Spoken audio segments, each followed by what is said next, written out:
Hello, it's Dave March, the Spy Guy, aka the Ledge, and here's my co-host today, Kev the Orc.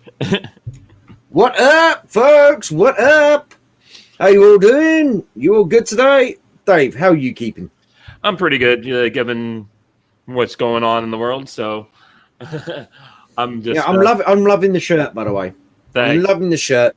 You know, everybody wants to be like the orc. You know, you're slowly getting there. You Oh, know, I thought this was yeah. supposed to be for Shermie.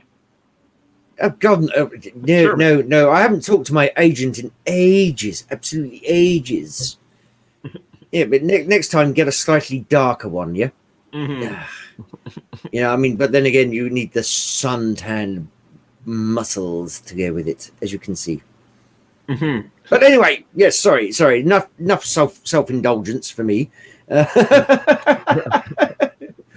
Dave, I don't know whether I've said it on air before, but I would like to say this is so much fun just coming on here and chatting shit about movies that some people, you know, Gen X, I don't know, what do they call them now? Gen X, Gen Z, Millennials and Gen Z or Zillennials or something like that. People who like have no appreciation for what good movies are, and the incredible time that was the 80s and 90s when the best movies and a few in the 70s were made.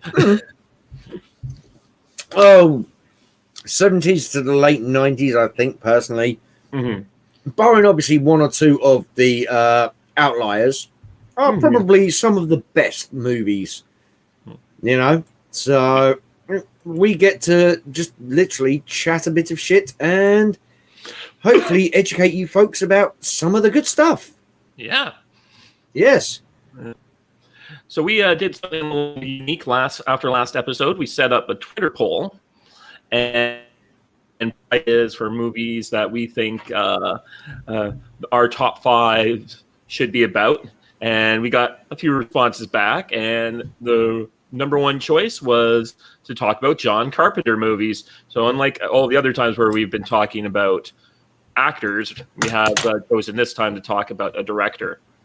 Oh, yes. And I did not honestly do a little jig. You know, I did not honestly do a little jig like this when the results came in. I was not dancing like that, going yes, do the slide.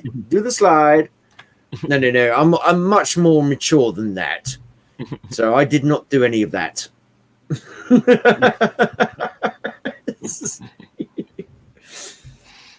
But yes, so it's your channel, man. Well, I think you started last time, so why don't I start it off this time? So, John Carpenter, for those, and we don't remember, we chose specifically to exclude one franchise of his from the thing, which does mean we eliminate a lot of his filmography since he was involved in like at least 4 of the 7 or 8 movies that were made for Halloween. Probably more if you count his music credits as well, and you know, screenplay by or based on by, you know what I mean, he'll get credit for every single one. So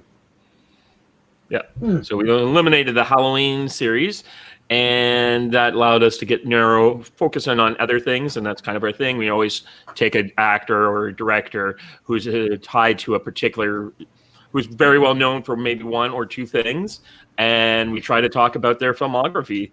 And that's why we got John Carpenter today, and I'm very excited to do it because he's oh hell yes. I watch one of his movies every year on my birthday.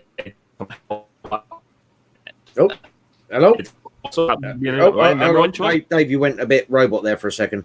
Oh, so I was saying that I always watch one of his movies every year for my birthday, and I have accumulated a list of films that I like, and I'm pretty sure, based on some of the previous conversations, Kevin and I, we will have a slightly different list.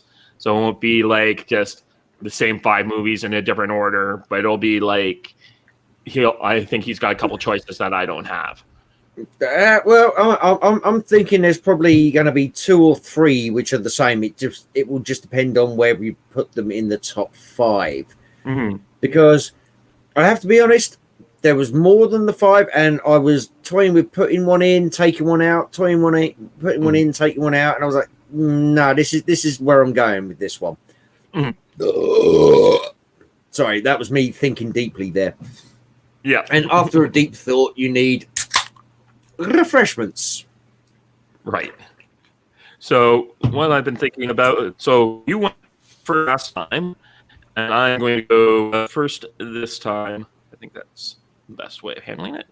So my fifth movie is a movie that I only just recently watched in preparation for this research on this one, and that was In the Mouth of Madness. I watched that one before, this finally saw. Well, hold on. Sorry, stop 1 sec. You gone completely. Yeah, wow.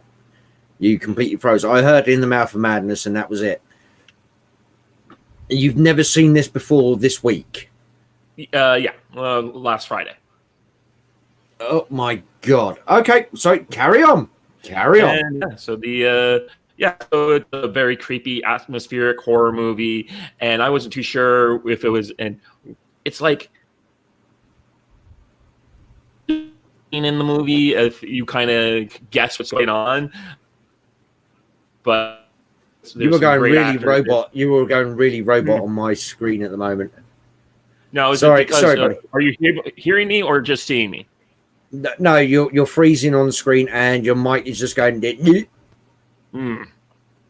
me try and maybe I'll leave and come back in or something. No, well, sorry, folks. You see, this is the sort of professional outfit you get here. We are eminent professionals. What that basically means is, screw production values. We're talking about the shit we like. So you want to listen, you listen. You don't listen, well, then you miss out on wisdom. Is this thing working? Yeah, it seems to work. It says it's working on my end. So is it just? Yeah.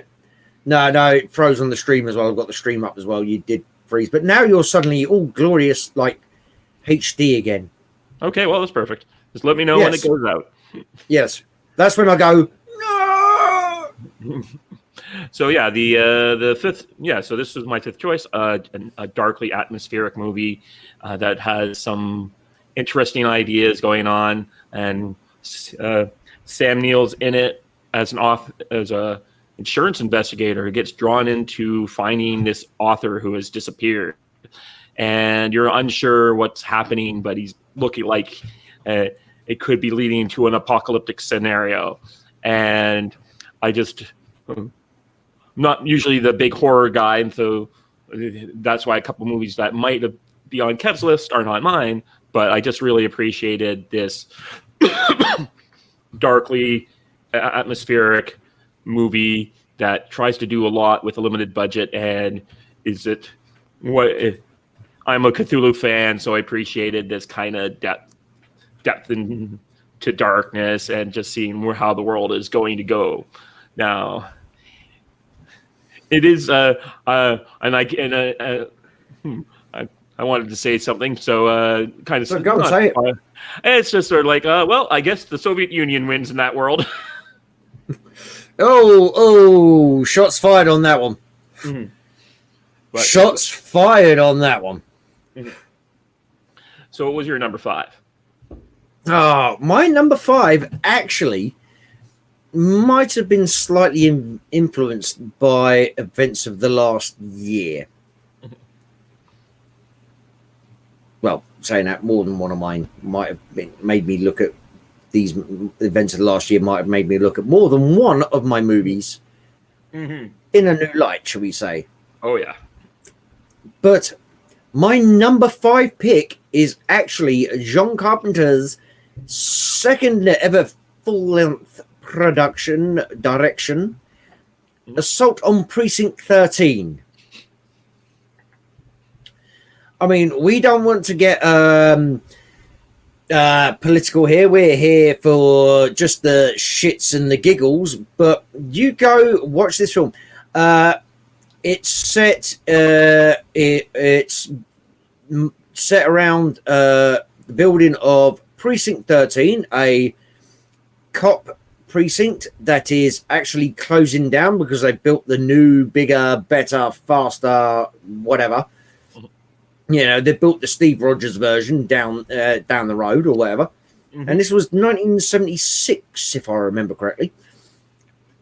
But yeah, and it follows a gang of ruffians, ne'er-do-wells, or as they would call them at the moment, peaceful protesters.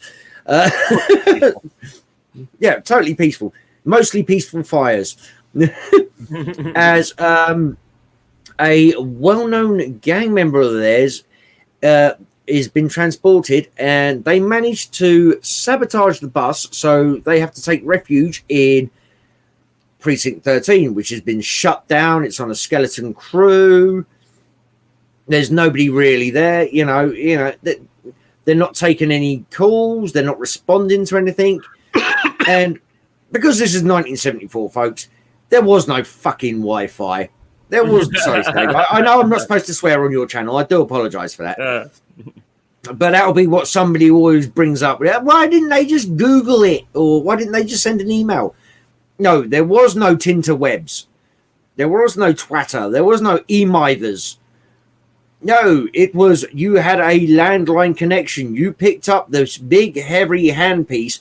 Then you stuck your finger in a dial and you went 1, 4, 6, bollocks, wrong number. Hang up, start again. Yep.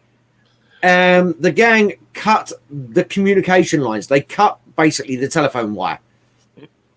And it's the story of this group of, retiring, wasted, useless cops, trying to survive as this gang is assaulting, hence the name Sultan Precinct 13, assaulting this precinct, trying to release or kill this gang member before everything goes, before he gets taken into federal custody. Custody, not custody. Caught me slipping there. Need to wet the whistle. Sorry about this. You describe a very different movie than the one I remember. No, it is. As I recall, the gang members are pissed off because one of their leaders has been killed, and they've decided to kill her in an area just to make a demonstration. No, because remember, there's the big time gang member that's he just happens to be on the bus. Was that one? I thought he was member. I haven't seen this film in about 15 years, which is really annoying. So I got it on DVD. I just remember his character. He's just incidentally there. He's a big time. No, because to begin with, and he's on the bus. Oh, hey up, Zaya. Hey, how's it going? What's up, my man? Thanks for break. Yes, thank you very much indeed, dude. Go back and check out the other ones in this channel after this stream. After this, you stay and you watch it till the end for now, but you come back afterwards and you watch the rest of the others because we have some good ones. What have we done so far? We've done Chuck Norris. Yep. Christopher Lambert. Yep. Rutger Hauer. Yep. Did we do another one as well? Or I think that's all we've done so far. We've I think that's all we've done. We've only been doing this every other week for 3 or 4 episodes, so this is kind of getting up there. Yeah, that's what I thought. There might have been a 4th one, but yeah. Dude, time flies when I'm with you, so it's all good no matter what. So let's have a look. No, we did Charles Bronson as well. Yeah, that's it, Charles Bronson. Charles Bronson as well. Yes, a lot of fun doing the research for that one. Oh God, yeah. But no, going back to Assault Precinct 13. Yeah. No, I thought he was actually a well-known gang member, and that was why they targeted. He's just not they sabotaged the bus. They sabotaged the precinct to get him in there to sabotage. Because then the standard procedure would be they take refuge in the building, and then they can go in afterwards. Yeah, they're just killing everyone. It's just that's what I recall. It's just the movies like they're just killing everyone, and the guy just happened to be being transferred. He's on that bus, and things have happened. That's all. No, to my mind, it was they deliberately did that to get to him. Mm-hmm. But again, we folks, we do research on this, but there's only so many hours in the day, you know, and an orc's life is a busy life, and Dave has many more friends than I do. So it gets tough sometimes. And when a film sticks with you and you've seen it, well, I actually own 3 versions of Sultan Precinct 13, which I'll bring up in a minute. I'll bring up closer to the end after we've got through. But it kind of, like I say, it kind of reminded me of some of the LARPers that have been going around in certain other countries the last 12 months, shall we say. Yeah. You know, some of the scenarios, which probably why it bumped to the top 5. Yeah. To me, it's definitely not one of my favorite movies.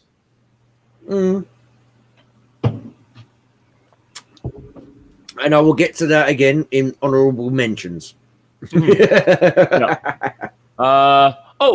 you ever seen a song called Gunship?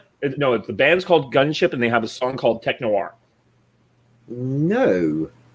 I'll just play it, the opening here.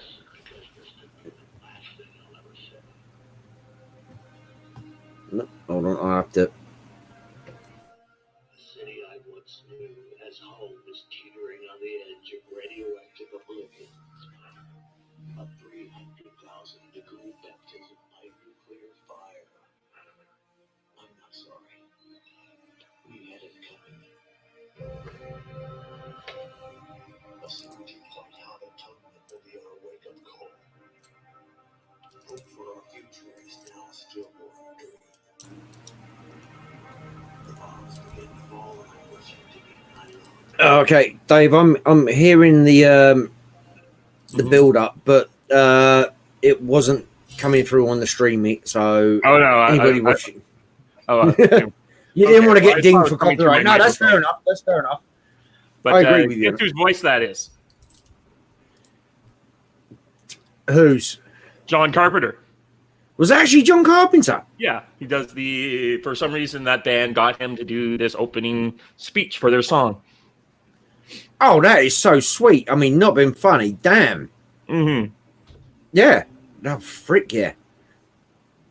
But then again, John Carpenter, I mean, if you go through, like we were discussing beforehand, off air, he's got more credits for music scores than he does for directing. Yeah. And if you look at his directing credits, half of his credits are shorts and stuff like that. Yep. You know?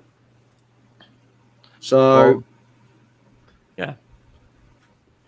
But yeah, so anyway, yeah, my fifth pick was Sultan Precinct 13 because it just reminded me a bit of what's going on around the world today. Certain places in the world.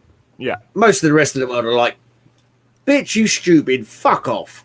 Right.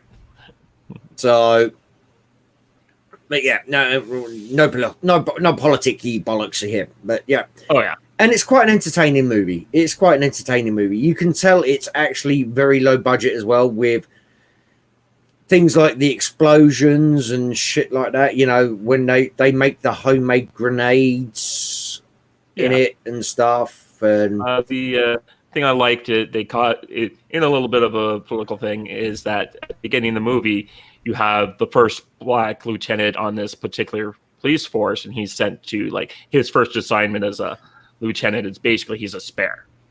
Yeah, he's an extra. Yeah, so he's sent, like, this is your assignment. You just got to go down here for the next week and watch this police station as it closes down because we really don't have a slot for you. Yeah. Yeah, it's like, gee, thanks for that. Yeah. What the fuck, dudes? Yeah.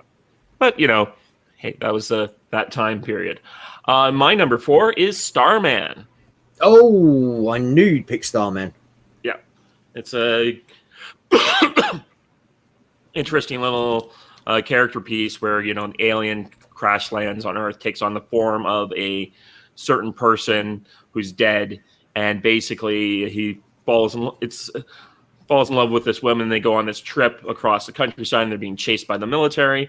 But it's just sort of like this movie that is not not one of his normal ones that he does. He kind of is known for a certain style and direction, and here he's getting a chance to branch off and not to be just Escape from New York or these other movies he does. This is kind of like his romance movie, or not. It's not a horror movie. It's kind of something a little different, so he gets to spread his wings a little, and he has a bit more of a budget than often his other movies. I believe this was one of his highest grossing movies of all time. I'll be honest with you, I don't know. I don't, I don't care what a box office says. If I like, I like. If I don't like, it's shit. Sorry, Dave. I know. Again, I'm swearing on your stream. Sorry about that. No, that's no problem. But wasn't that? Oh shit. Oh, sorry. It's been a long time since I've seen that one. And was it Bridges? Was it Bridges? Was it Bridges? Jeff Bridges was nominated for the Academy Award for Best Actor from this movie. That was it. Yeah. Starman, the only film by John Carpenter to receive an Academy Award nomination, which is criminally underwhelming for a quality director like him. Yeah, but he liked to do work in a lot. He did. He did more niche stuff.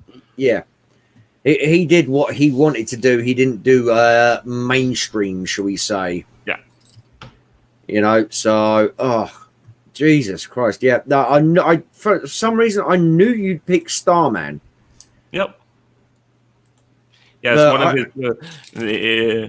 it's considered one of his best critically reviewed movies. It came out. It may not be as well known, but because it came out in the same year, David Lynch's Dune, and a week after 2010. It got swallowed in the mire. Let's be honest here. But it also gave a spun off of a single series TV show, and which you can find on YouTube if you're looking around. And it's we don't encourage. Yeah. We don't encourage other naughty things, but yes, you can find it if you look. Mm-hmm. And that's my fourth movie to start. Oh, now you see,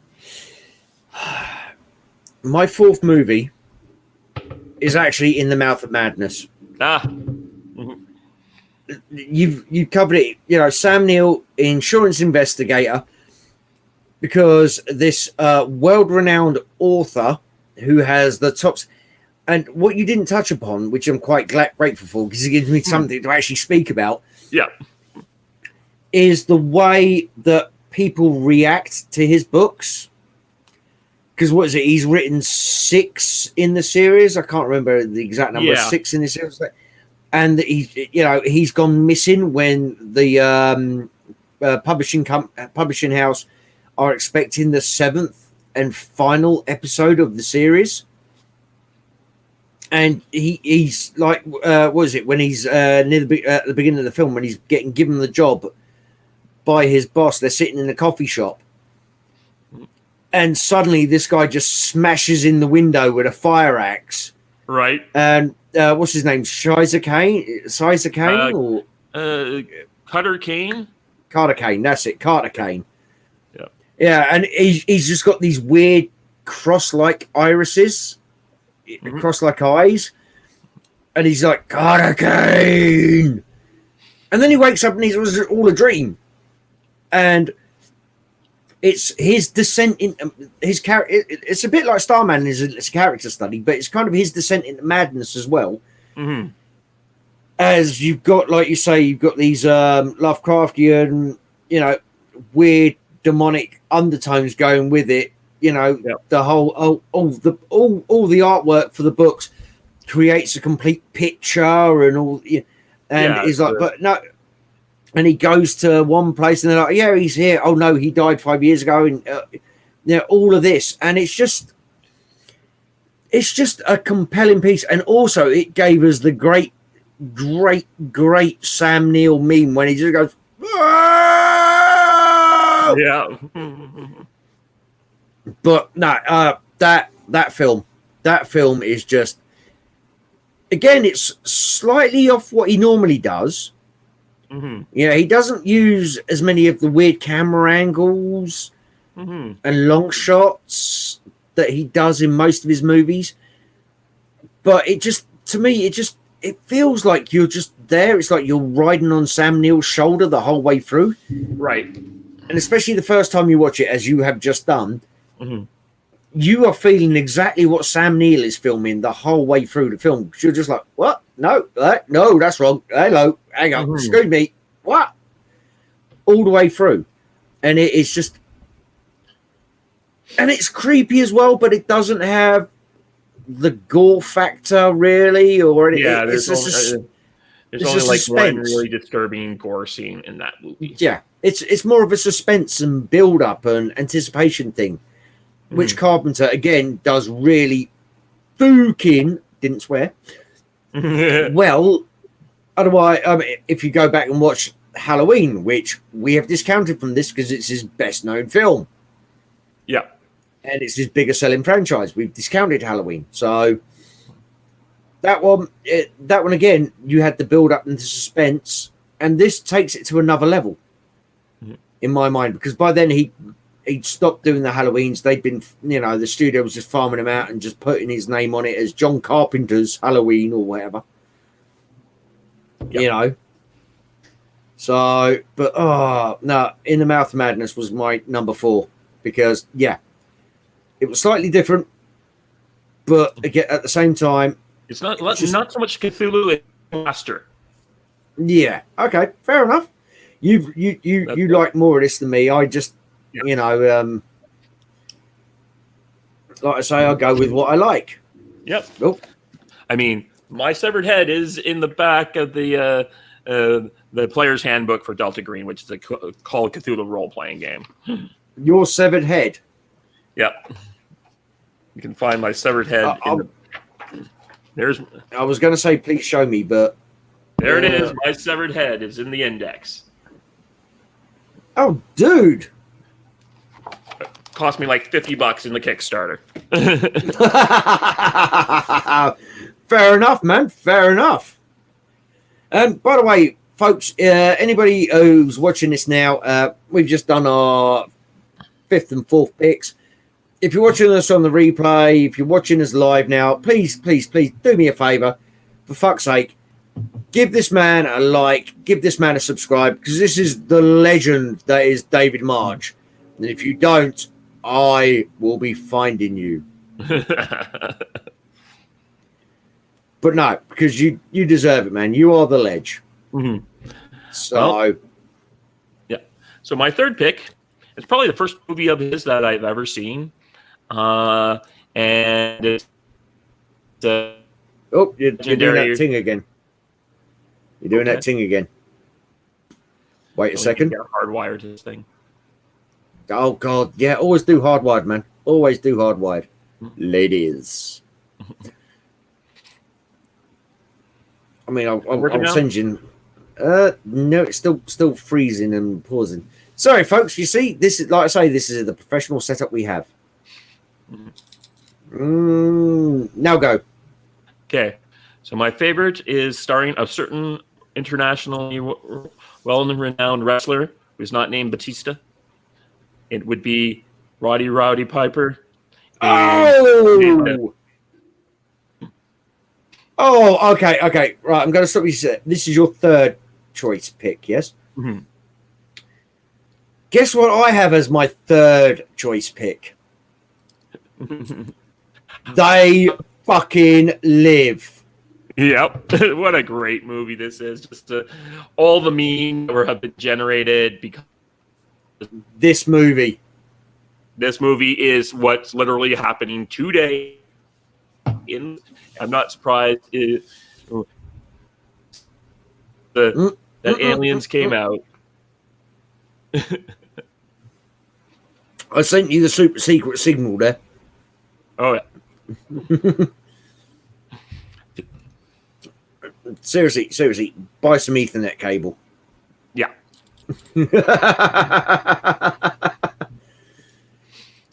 But hold on. Are we back? Oh, you think you're back. Okay. Yeah, I just like it. It's any movie that starts with like there's a a 10-minute long fight in the middle of the movie where two giant men are beating the crap out of each other because one wants to put on another pair of glasses.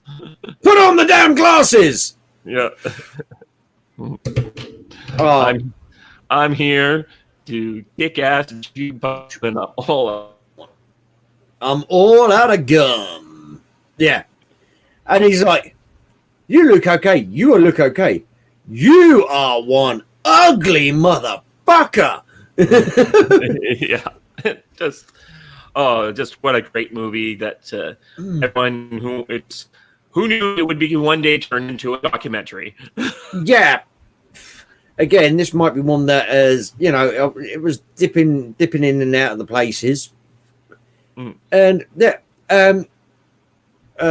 Dave, you've gone again. Okay. It's really, is it peak time over there by any chance? And hey, by the way, Matthew in the chat, welcome, my man. Matthew says, Christine, Big Trouble, The Fog, They Live, and Starman. Yep. And what's like pouring perfume on a pig? What, me having a bath? I'm assuming, you dirty bastard. Thank you very much for that, Matthew. Yeah, hey, you're in. So yeah, that's so we both have the same third pick. It's just a movie. It's just exposing everyone for what it looks like. And also, what I love about this movie is if you look into the backstory of this movie, for example, the homeless camp where Roddy Piper, he's what's his name in there? I think in the credits he's actually just called Nobody. Huh. I think. I need to check that because let me have a quick butch on that because he has. Where are we? Oh no, sorry, he's called Nada, as in nothing. Nada is in nothing. So, but. And yes, I know that was a line, Matthew. I'm just playing it up, but no, yeah. So your main character is just called Nada, as in nothing, right? Not really foreshadowing anything there, really, are you? And I say when you look into some of the backstory of when they filmed it, the homeless camp he kind of goes to, they were all actually homeless people. He paid them in cash and fed them from craft services to get the more authentic feel of it and all the rest of it. And also, by the way, just on a side note, Meg Foster. We've mentioned her already in Blind Fury when we did Rutger Hauer a few weeks ago. Yep. Oh, her eyes. Yeah, baby. But this film is just awesome. Evelyn. Oh, Jesus Christ, man. But no, this movie is just... It's got everything you want. It's got action. It's got comedy. It's got political satire. It's a whole stirring indictment of the Reagan administration, apparently. Oh, fucking hell. I would love to get John Carpenter in an interview room right now and see what he says when asked about this film now. But the whole thing is Rowdy Roddy Piper is Nada, and Rowdy Roddy Piper was one of my 3 favorite wrestlers of all time. He's moving from city to city. He can't get work. He gets work in a construction site, meets up with a guy. One thing leads to another. He gets tossed off the job, if I remember correctly. And again, one thing leads to another. He ends up finding these sunglasses, and he puts these sunglasses on, and the whole world goes black and white. Because, to paraphrase, these sunglasses are reality filters. So what he's been seeing is not the real world. These sunglasses show him the real world. And aliens are amongst us. And every billboard has subliminal messaging. Back in the days when subliminal messaging just basically meant you did a behind the scenes word, not, audio or any of that shit. Oh no, sorry, they did audio because they had the floating speakers. Consume, sleep, earn. Money is your god, didn't they? Yeah. They had the speakers as well. And it's this man's fight back against his apparently best friend who he's just met after they have a 10-minute fucking brutal, absolutely goddamn brutal punch up in an alleyway because he's like, put the glasses on. Oh, this is, by the way, folks, after he's walked into was it a bank or a convenience store? I think it was both, wasn't it? He got into a massive gunfight with like 40 cops. Yeah. Yeah, because the cops attacked him first.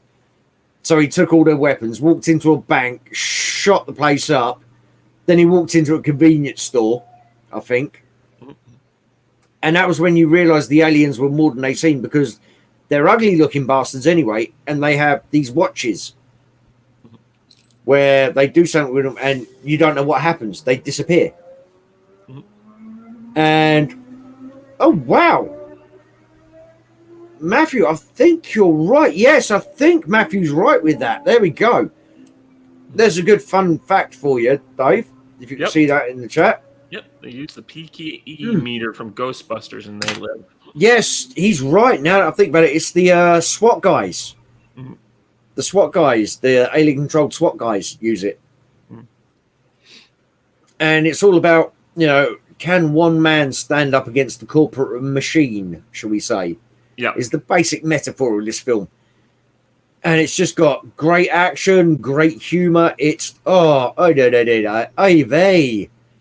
it's fucking great. Right. And Matthew, I love you for joining. Spread the word. Get everybody to watch They Live. Yep. And I know you're already subbed to the Spy Guy. Yeah. So we have that one. My number 2 then, because we both had the same number 3, is another movie starring Kurt Russell, and it's called Escape from New York. Oh. And what a great little movie. I was watching, was it someone else's channel where they were talking about the movie and how to save money on explosions, they show his plane crashing into a computer screen, and it's got all these great actors that I love in it. Donald Pleasance is a British president of the United States, gets carrying some sort of top secret message for the Soviets. His plane crashes in New York, which has been turned into this giant prison. Offshore prison. And I even read a little bit of the novelization once where they explained basically there had been some sort of foreign war, and when everyone came back, people were gassed. So when they came back, they went more and more crazy, more criminal. So they just stuck everyone on New York as that, and it's all everyone's attempt to rescue. Kurt Russell is a bad enough dude to rescue the president and save the world. And there's so many little liners and fights, and it's just such a great movie of his that I really, really enjoy. Escape from New York. Oh, no. Escape from New York is awesome. I'm going to tell you. And my number 2 is not Escape from New York. So I'm not going to go, but I'm not going to go into my number 2 yet, but just things with Escape from New York. Just the settings, the backdrops. Like you say. Apparently that was New York. He just filmed New York in the 1970s for most of the stuff. Really? Yeah, he didn't even. He's like, I don't have to like the setups for like the prison area were pretty good, and so I like those actors who were there. But I mean, like a lot of the stuff is just like it's 1970s, it's New York. Occasionally, they had to set things on fire. And yes, I did know that James Cameron made some of the matte paintings for Escape from New York. Oh no, this is back in the days, folks, when people collaborated with each other. People helped out their mates. They didn't worry about everything. They just fucking, you're doing this. I'll drop you a help. James Cameron wasn't a big film producer back then, too. Remember? No, he wasn't. He wasn't. He has a start in planets like Battle from the Beyond the Stars and stuff like that. Oh, I love Battle Beyond the Stars. Yeah, I watched Magnificent Seven in Space. Mhm. Magnificent Seven in Space. Although I can never remember the name of the fucking ship. What's her name? What's her name again?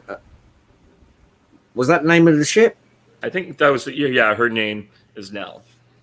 Yeah. Oh, yes, it is. Yes, sorry, yes, because it's what's his name? From things like It and what have you, isn't it? Yeah, he's always like, "Nell, stop! Do the shields! Nell, help! Nell, what's going on?" Mm-hmm. Then you can just imagine that some sort of grandmotherly voice going, "Oh, for God's sake, you have been shot at again. What is the problem with this?" Mm-hmm. But no, Escape from New York, I'll be honest with you, hasn't made my list. Okay. I was toying with it. I was bouncing it in and out. I was thinking, but to me, Escape from New York has not aged as well as my number 2 pick. Because we are now doing number 2 picks. And yes, my number 2 pick is The Thing with Kurt Russell. If you want to see one of the best uses ever, and I mean ever, of practical effects. Sorry, Dave, am I boring you? No, I'm just tired a little bit. I know. I left me big house guys. like I need more energy than the short guys. I'm not short. I'm 7'6". I have to have this camera 4 foot away. But no, The Thing is just the best, one of the best uses of practical effects you will ever see in a horror. You watch this today, you will still be like, "What the fuck? How did they do this?" Sorry again for swearing. I do apologize. The Thing, to my mind, is the quintessential horror movie.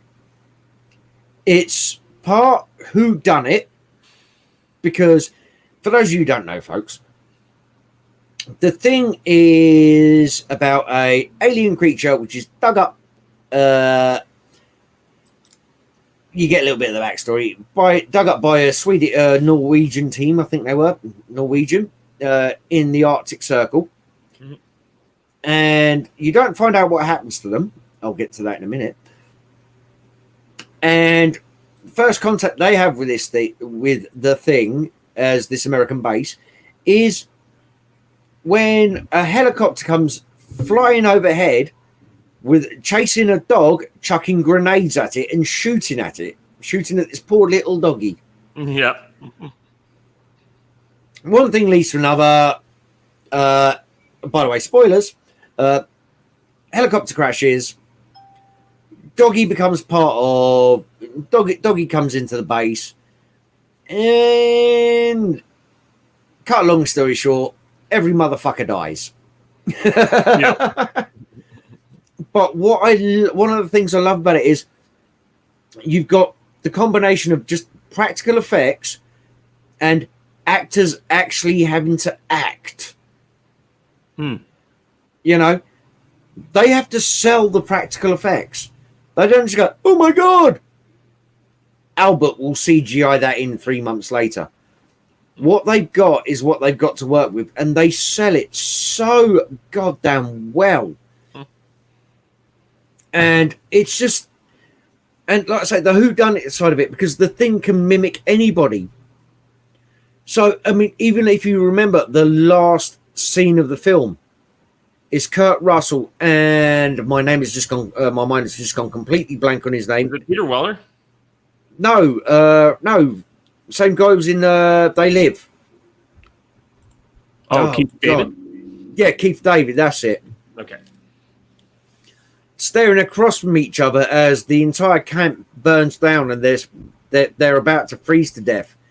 And they're looking at each other, and Kurt Russell's still got the flamethrower. It was like, "So are you it? No. Are you it?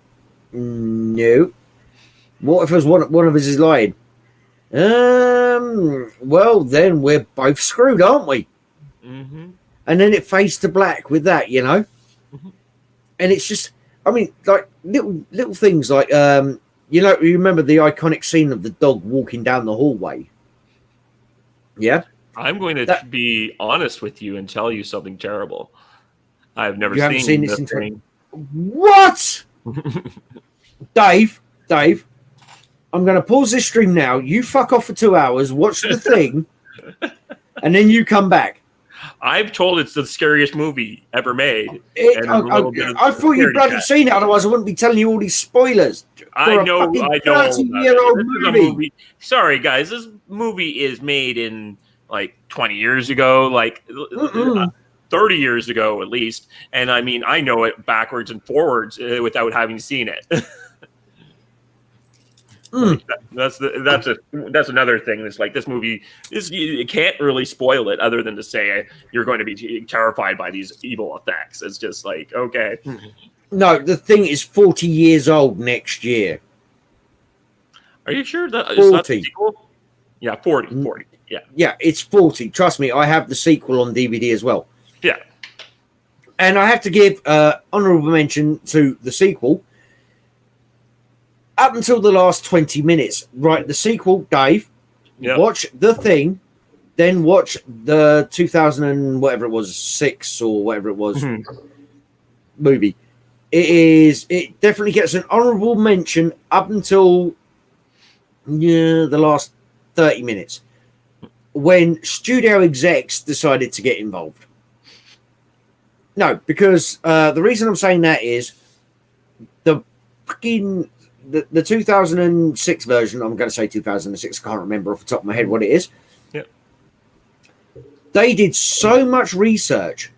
When they rebuilt the sets, they used Kurt Russell as their measuring, just from the movie, because, the plans and designs for the sets were lost because that's the sort of shit that nobody ever keeps hold of. So they used Kurt Russell's height as a measuring stick, and they rebuilt some of the original sets from the first movie to accurate scale, to the point where they put in bullet holes, blood trap. They recreated everything fucking perfectly, as perfectly as they could. Excuse me. From the original, and then studio execs and apparently there is an unreleased. I haven't been able to find it yet, called the pilot edition of the 2006 one. Which, if anybody's ever got a copy, please hit me up. And yeah, because I really want to see that one. Yeah. But no, dude, I am disgusted with you. Yeah. I'm disgusted. I'm a big I bet you went back and watched The Fog and Christine, didn't you? I haven't actually. I haven't watched Christine since I was a kid. Don't even really remember it. I watched The Fog a few years ago. It's okay. No, The Fog is okay. Yeah, it's the ending kind. It starts off really great, and then the third act kind of falls apart. It's one of those. It's all right. Well, shit, we got to end it. How do we end it? Exactly. Because it felt like a more made-for-TV kind of thing. Yeah. Even though I don't think it technically was. No, I did. He did do one that he did for TV, which was kind of an anthology movie. Body Parts. I watched that. It's okay. Body Bags, I think it was, wasn't it? Not Body Bags. Yeah. Yeah. No, he directed parts of that. It was, if I remember correctly, that was more of an ensemble. Yeah, him and the guy who did Texas Chainsaw. Yeah, they kind of did an ensemble thing with the directing on that. If I remember correctly, I could be wrong, although York never is. Yeah, it's Toby something. Can't remember his last name. And not Emmerich. Before anybody says that. Yeah. But no, I am disgusting. You need to watch The Thing. Trust me, you need to watch The Thing, and you need to watch Nobody.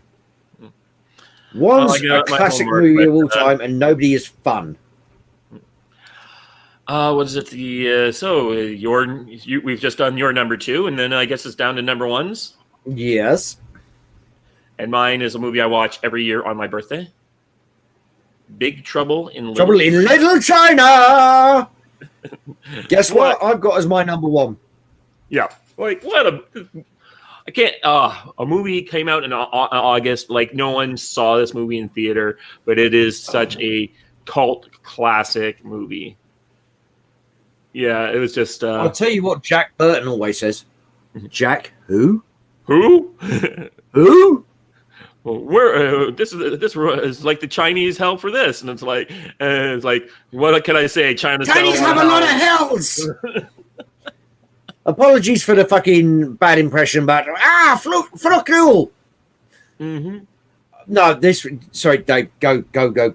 Talk. It's just explain this movie to people who have never seen it. Okay, so Jack Burton, as a truck driver on the good old Pork Chop Express, delivering a load of goods to his friend Wang. And the two of them end up getting going down to the airport to pick up his Wang's girlfriend after they get a long night of partying and gambling. And at the thing, his girlfriend is kidnapped off the airport by a bunch of ninjas, by local gangsters. So they go chasing down the triads. Gangsters. Yeah, they want to be triads. Yeah, and they get down there, and there is basically they go to a funeral. There's like a citywide. They get lost in Chinatown. There's a funeral, and then all hell breaks loose. Turns out there is a giant battle between different cosmic forces for the souls of China going on in San Francisco, and there are wizards, there are demons, there are magic potions, there is so many one-liners, and even if you do yourself a disservice if you don't go and watch the deleted scenes, because they are some of the stuff that was just hilarious. And so like so many of your one-liners that are from your memes out there are from Jack Burton, and just like it's all in the reflexes. I have to say, I think one of the reasons I like Big Trouble in China the most is, well, there are several. One, what will come out no more, right, Matthew? That's great. Yeah. Black blood of the earth. You mean oil? No, I mean black blood of the earth. Yeah. Okay. 6 demon bag. Okay, great. Egg Cheng, what's in it? 6 demon bag. Okay. Like fire and then just and all that kind of stuff. Yeah. Hey, don't worry about it. He gave me something. He gave me a potion. Music, I do things nobody else can do. I can see things nobody else can see. Really? Yeah. Nice dress. No. One of the things that sells me on this the most, though, is, again, Kurt Russell. Kurt Russell and John Carpenter are fantastic friends in real life. Mm-hmm. In fact, I actually think they were godfathers to each other's kids. Mm. You know, they were at each other's weddings. You know, they've been involved in each other's lives for 40 plus years. So, you know, that's a real, like, that doesn't happen in Hollywood. They are just mates. And when they're on a set together, they're having fun. Mm. But one of the things that sells me with Big Trouble in Little China is Jack Burton is a complete flaming idiot. Well, he's the sidekick. He is. He's the sidekick to Wang. And no, we're not doing racial stereotypes. His name is actually Wang. He is the sidekick to Wang. And, you know, I mean, you've got all this great bits, all the way through the freaking movie. You know, like, I don't know, when they're trying to escape. Gippy's Gippy! Girlfriend's in the chat. Yeah, well, I wouldn't say girlfriend, but where the fuck have you been, number 2 sumo simp? We've been going for an hour. God damn it. You are useless, woman. I thought you stalked my twatter. Honestly. Mm-hmm. But no, it's just the fact that Jack Burton is the complete idiot. Like, when he goes to the house of negotiable virtue, shall we say? Is that the diplomatic way to put it? Yes. He goes to the house in negotiable girls with green eyes. Oh, Chinese girls don't come with green eyes. Oh, well, it's not, cash or card. Oh, cash, I guess. It's not tax deductible after all, is it?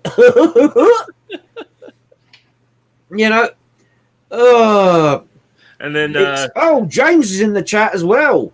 James is in the chat, and you're wrong. No, neither one of those made it to our number one there, James. You're going to be No. the nasty letter in Discord. yeah, James. They Live was number 3 for me. The Thing is number 2 for me. David, what was your number 3? My number 3 was They Live as well, and number 2 was Escape from New York. Yes, I didn't put Escape from New York in because I felt it hasn't aged as well. Mm-hmm. But dude, send a nasty letter to me as well, man, because we both. And by the way, folks, for all of you watching, we don't collab on these lists. We pick our own. We have our own choices. We have our own minds. We have our own opinions. We just happen to pick the same movie for number goddamn 1, which is Big Trouble in Little China. Yeah. And if you ain't watched this shit, boys, you need to get a grip. Right. The Orc says, watch Big Trouble in Little China, watch The Thing, watch They Live. In the Mouth of Madness. Oh, by the way, I was toying with the idea and putting Prince of Darkness in instead of In the Mouth of Madness. Yeah, I couldn't find a copy of Prince of Darkness. I wanted to watch it, so I couldn't find it on my. Don't say it. You couldn't find it on your available subscriptions. Yeah, I did. I did look for it on. I would have rented it on YouTube or Amazon, which is where I was looking for it. But yeah. So I was toying with putting Prince of Darkness in, but no, I feel In the Mouth of Madness is the better film on that one. But what was this? And Gibby, I love the way she started calling it Twatter now as well. You see, the Orc is right. The Orc says to stop me. I just got James's nasty letter. It says I disagree. Oh, harsh! You've been burned, man. I know. You've been burned. As long as he doesn't make me watch one of those. Don't say it. Don't say it. Don't say it. The one that begins with C. No. I was going to say we have to. He and I watched Rise of Skywalker with Andy for his thing, and James was saying it's not that bad, guys. It's not that bad. Okay. Oh, I'm not a mod on your channel. I can't put James on timeout. God damn it. But no, how to make people mods. I've done it a couple of times. I can't fucking remember. Don't ask me. I'm the Orc. Right. Anyway, but no, Big Trouble in Little China. He is the ultimate goofball. He is your Chris Rock to Jackie Chan, shall we say? Yeah, would that be an apt comparison? Oh yeah, all the way through the film. You know, from the very fucking beginning, where they end up gambling and then, they're drinking all night long, and Wang loses money because he can't chop the bottle in half with a cleaver. Yep. He's like, oh yeah, I'm nervous. My spirits are going north and south. I've got to go pick her up from the airport. No, you're coming with me. You said I can drive. Yeah. Then I realize you owe me money. Get in my cab. Yeah. Escape from New York was my number 2 there, James. Yeah. So there's lots of good movies out there. Carpenter. God, yeah. That's right. I could go on about Escape, Big Trouble in Little China for hours. Yeah. Now, just the funeral scene alone, when he pulls out the fucking knife and he's like, "Ha ha!" And they're pulling out machine guns. And then he get into a Chinese. What does he? Wang actually says, Don't say a word. Don't make a sound. Yeah, what's going on, Wang? Standoff. Chinese standoff. And one of the guys who does a lot of bit parts, he's just like, and he's got the bandoliers, Mexican style, bullets around, and he's like, oh, yo, and then he just pulls the 6 shooters out and just shoots the sign constantly. Yep. and then everybody pulls out fucking Uzis and starts shooting each other. Then after they all run out of bullets, because apparently reloading is dishonorable or something, I'm guessing, they suddenly just all whop out fucking cleavers and poles. They pull all the... That's the thing. They're having this reverend funeral procession for their grandmaster. Got better things to do than die, Jack. Yeah. But they're having this reverent funeral procession for their hallowed master. And so what do? They immediately yank all the poles out of it, leave the fucking coffin to crash on the floor. Nobody gives a fuck. And all these poles that are carrying the coffin become fighting staves. And they're just like, whoa, come on. It's just so fucking fun all the way through. Yeah, where are we now? Hell of upside down sinners. Even to when they break into the place, it's like, how are we getting here? Give me that telephone. Right, yeah. You've got a problem, right. We're walking down here. They just blag it through with the fucking waving the telephone, going, yeah, telephone company, we're going through to fix it. You just think, what? And James, Escape from New York. It's not on my top 5. It hasn't aged as well, and there are so many good John Carpenter films.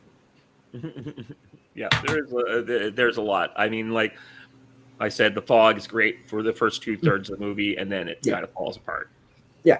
Well, it's like I had as my number 5 pick, Sultan Precinct 13. Now, there's been 2 remakes of that.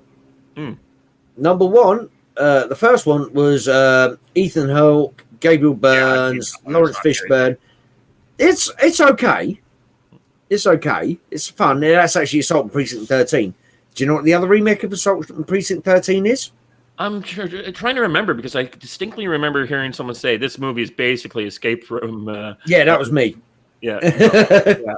So which was the Ghosts from Mars. That's it. Yeah, that's with Jason Statham, Natasha Henstridge, Pam Grier. Even to the point where, like I say, in the original Assault on Precinct 13, when they make the explosives, they don't kill anybody. They just kind of seem to do airbursts and everybody flips over and dies with no actual injury. Yeah. If you watch Ghosts from Mars, they do the same thing with detonators into cans. And the zombie things, the ghosts, flip over.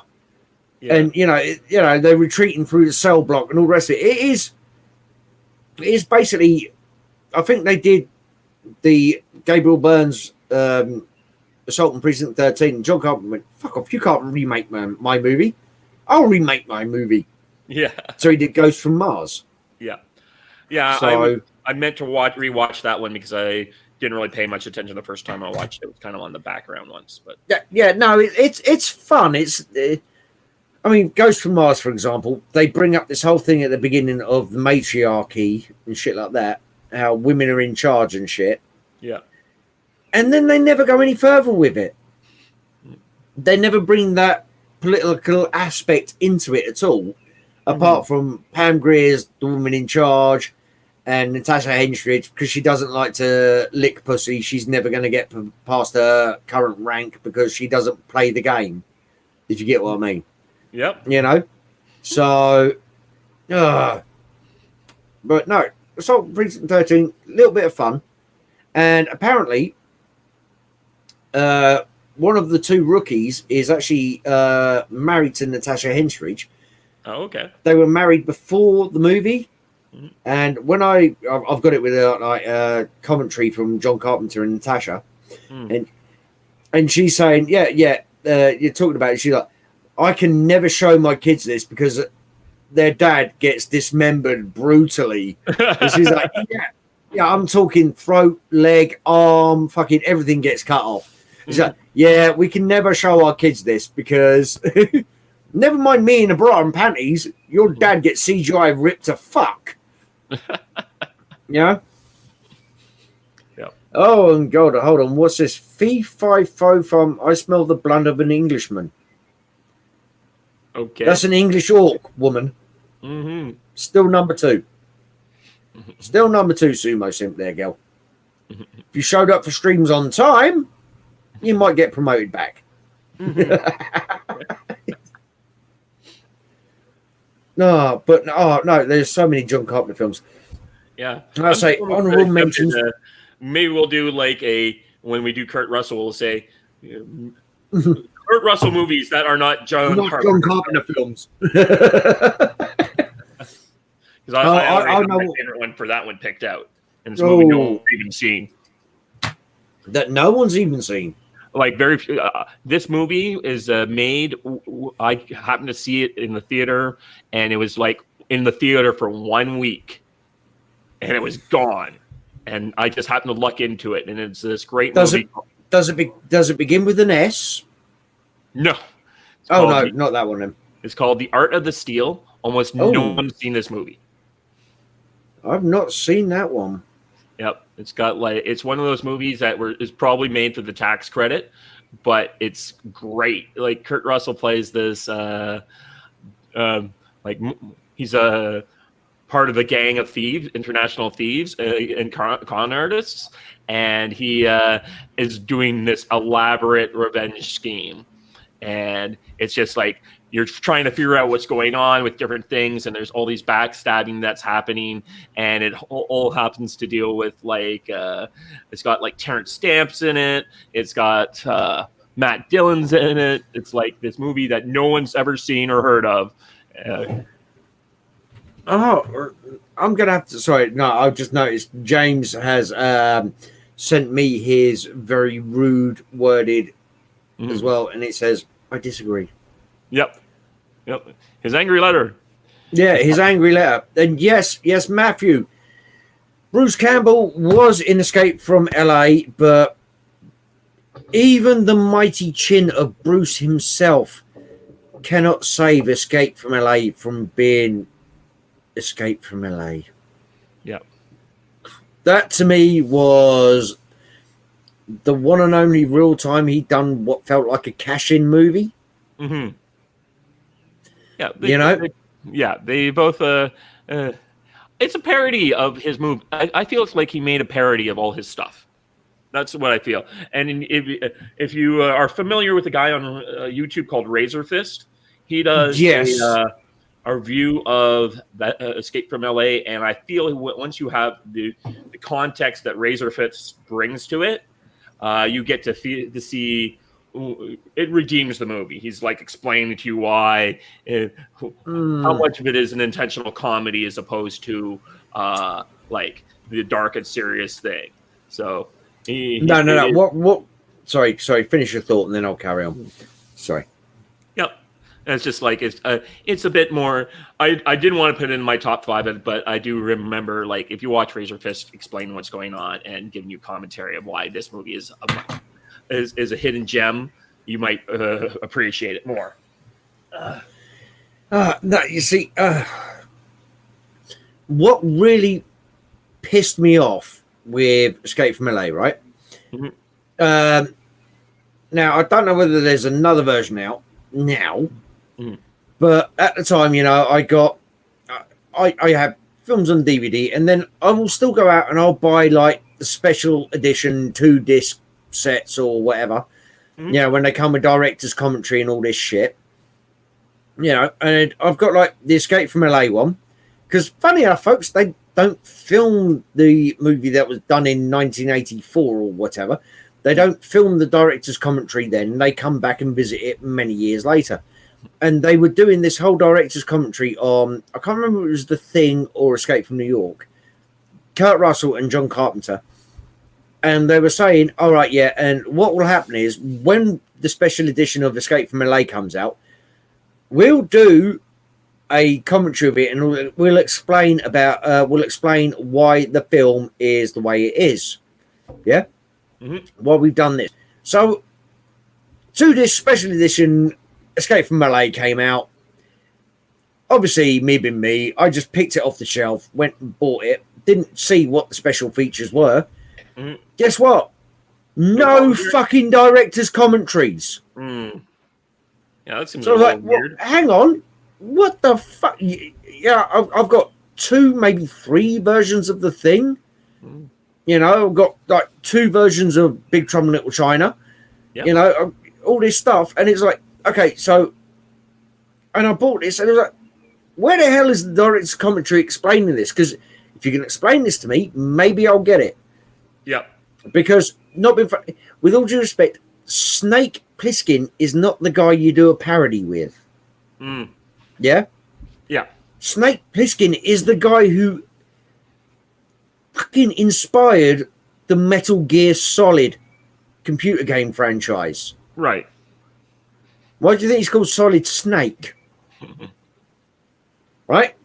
Because Snake Plissken inspired that franchise of computer games, has been the tough as nails fucking don't give oh yeah, sorry, I'm swearing again. Don't give two hoots kind of guy. And then they didn't explain Escape from LA, and I was like, dude, you've got a really fucking terrible surfing scene in it. Yep. What the hell? Yeah, and yes, Gippy, something peeved me off. I know it's a shocker. Some things do pee me off occasionally. Yes. Yes, Snake with a big P is always awesome for you, Gippy. Oh, is that a sexual reference? I don't know. You humans are funny about these things. But, oh, mate, no. My number one is still Big Trouble in Little China. Oh, and there she goes. She's rolling around the floor laughing again. Oh, dear. Get one of your cats, one of your 39 cats to help you up, crazy lady. You're still number 2. You didn't show up. You missed an hour of this. For your penance, you must go and watch every single one of our videos on this channel. There's 5 of them. Well, this will be number 5. But there's 4 more already uploaded. Go watch them all and comment on them all. Yep. God damn bloody hell. Crazy cat ladies, mate. Dave, I'm going to give you a hint. You like them because you got to eat their cats. Oh, I'm supposed to eat them. Oh, shit. That's where I'm going wrong. Okay, yeah, well, we'll just scrub over that fact. Okay, right. Yes, I eat them. Yes. No, I know it's not my bloody channel, Gippy. This is the legend, the ledge, David March's channel. And you need to get everybody you know to subscribe to him. Because this guy is fucking awesome. Yeah. And then as your penance, you need to go and watch all the rest of the videos me and David have done. Oh, yeah, definitely. Definitely watch all the other videos. Some of them, they're all great. Yeah, definitely. I mean, ignore the ones which have me in it, but, you know, all the rest of them are great. Just remember who inspired us to do this show? Alcohol. Well, that and Stefania and her very limited perspective of movies. Oh, yeah. The fact that she hadn't seen fuck all.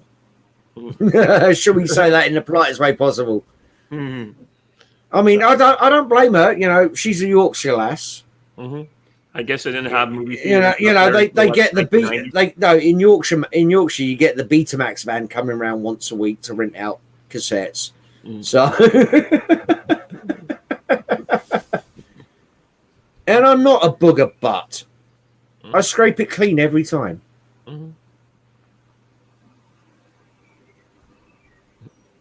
Okay. The chat's going random now. Yeah, it's like, wait, what?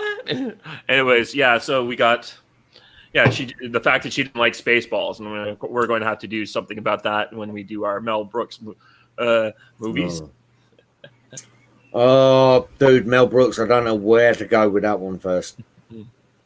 I know definitely movies that would be on my list. I'd have to rewatch a couple because some of them I haven't seen for a while. You know, as long as I can get the fucking time. But no, right, Dave. Sorry, that's a good segue, by the way. You're getting good at this.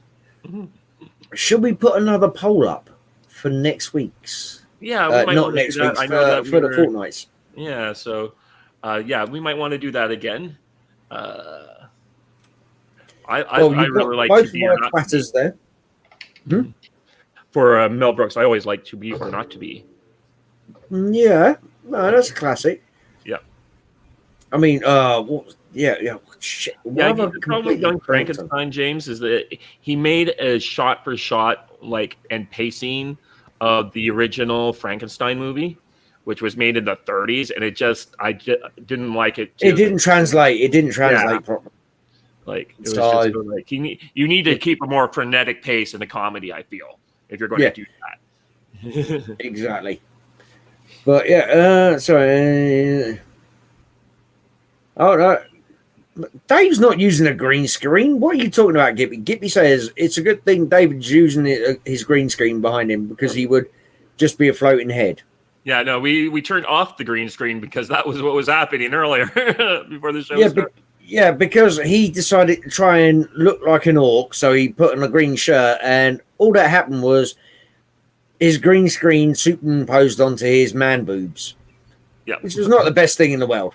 yeah. So yeah, we should definitely put a poll together. I'm thinking more like actors that came out of this. Oh, I didn't even mention in another lady we have mentioned before from Rutger Hauer's Split Second, Kim Cattrall as the love interest in Big Trouble in Little China. And that end fucking scene is where her mate, who's the reporter, she goes, "Aren't you even going to kiss her?" And he just looks at her and he goes, "No." No. And then he fucking walks off. And the final shot is just him driving, chatting crap on his radio to nobody. And that random monster that just appeared from nowhere for one scene to kidnap Kim Cattrall is riding on the back of his truck. Yep.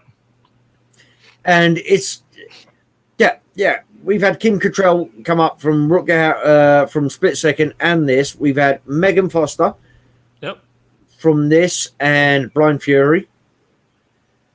So yeah, I'm definitely thinking like if we do a poll, I wouldn't mind seeing Kurt Russell on that poll. I have a hankering for Dolph Lundgren, especially when we were talking about earlier. Maybe Van Damme should be on the poll. Oh shit! Hold on. So we're talking. Oh no, that looks like a P. You know what? We should instead for Van Damme, we should have Van Damme and Seagal and see who wins that fight.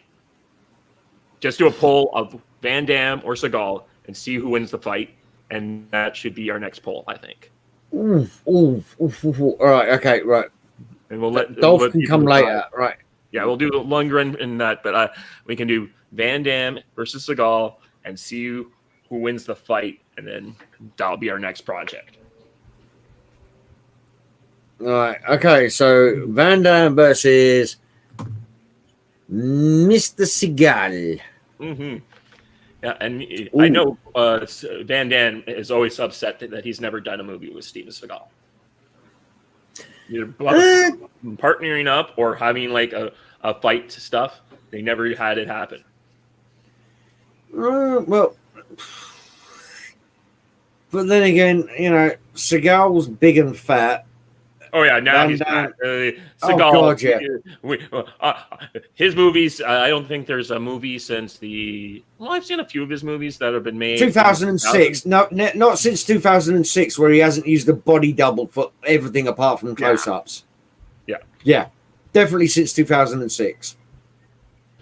It might even be a little bit earlier. I mean, not been funny. That was one of the reasons I loved Executive Decision, because you had Steven Seagal building the title. And then he gets sucked out fucking 3 miles above the ground. And you're just like, yes, he's dead. Yeah, and that's a Kurt Russell movie as well, by the way. Yeah, there you go. Yeah, and it's just sort of like, I'm like, wait, did he just die? As I watched that with exactly. When you saw that, you were like, it's Seagal. Hold on. No, he's got to be clinging on to the side of the plane. He's going to break in through like an access hatch or something. Yeah, nope. Gone. Just like... That was great. Yeah, you're just like, okay, I'm liking this film now. Fuck it. Executive decision gets a bonus 2 points just for that alone.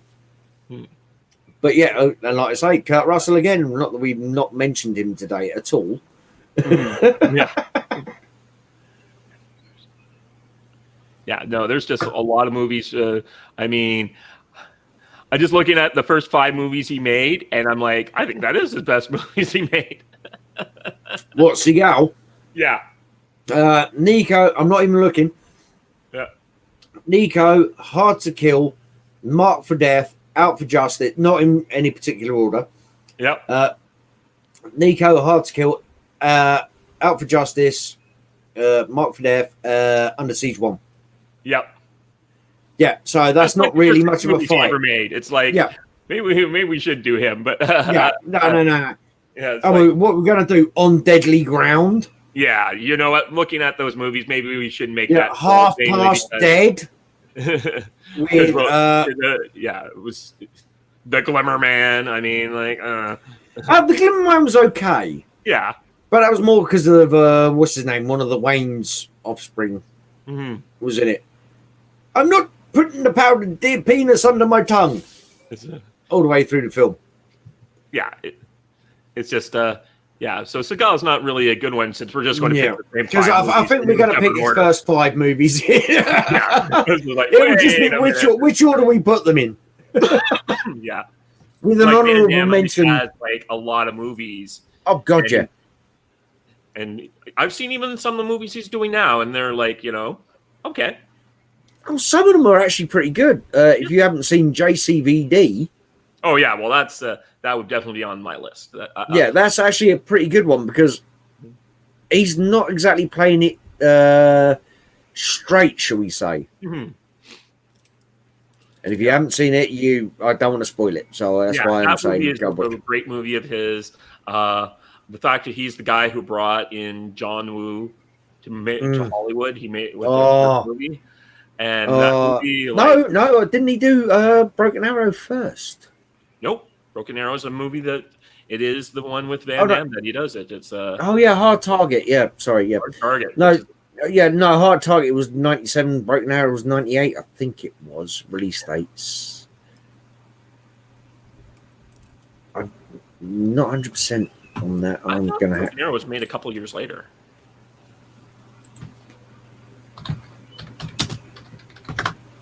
Hold on, John Woo. Yeah, Better Tomorrow's an awesome movie. Right, hold on. Yeah. No, sorry, no. Broken Arrow was 96, and Hard Target was 93. Yeah. So yeah, it was they were the 2 next movies, but sorry. Oh, John Woo, Jesus, I love him. Sorry. Yep. If we ever do a John Woo, Mission Impossible 2. Mission Impossible 2 was all right. Yeah. It was all right. You had dancing fucking motorbikes. Yep.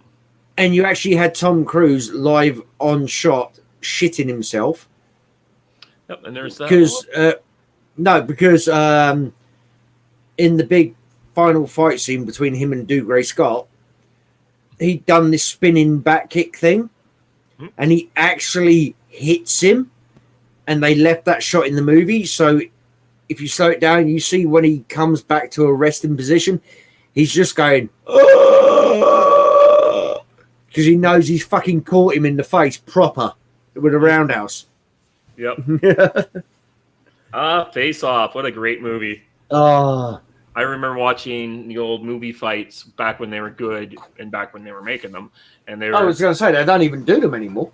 Yeah, and they had the one episode where one guy says, they had the final fight was like, describe your ultimate, how would you do the face-off equal? And one guy's like, yeah, there'd be like 3 faces taken off, and it'd be like this insane switcheroo. And I'm like, this movie has to be. Yeah, actually, you say that. Hold on. Hold on. Let me go on. Let me just check something quickly because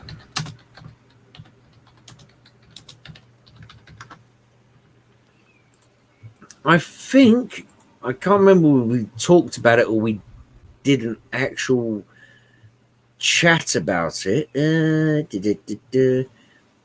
Was it about a month ago? We brought up Face Off sequel. Was that in the I don't know if that was us. I thought that might have been Andy's show. No.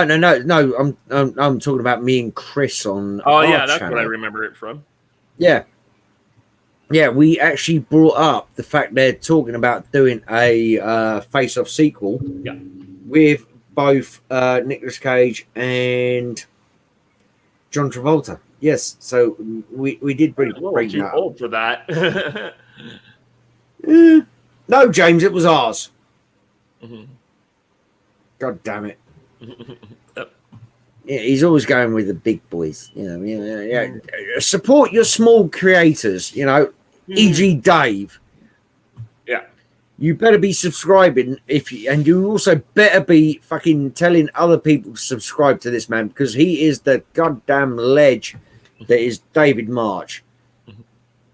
So do it now.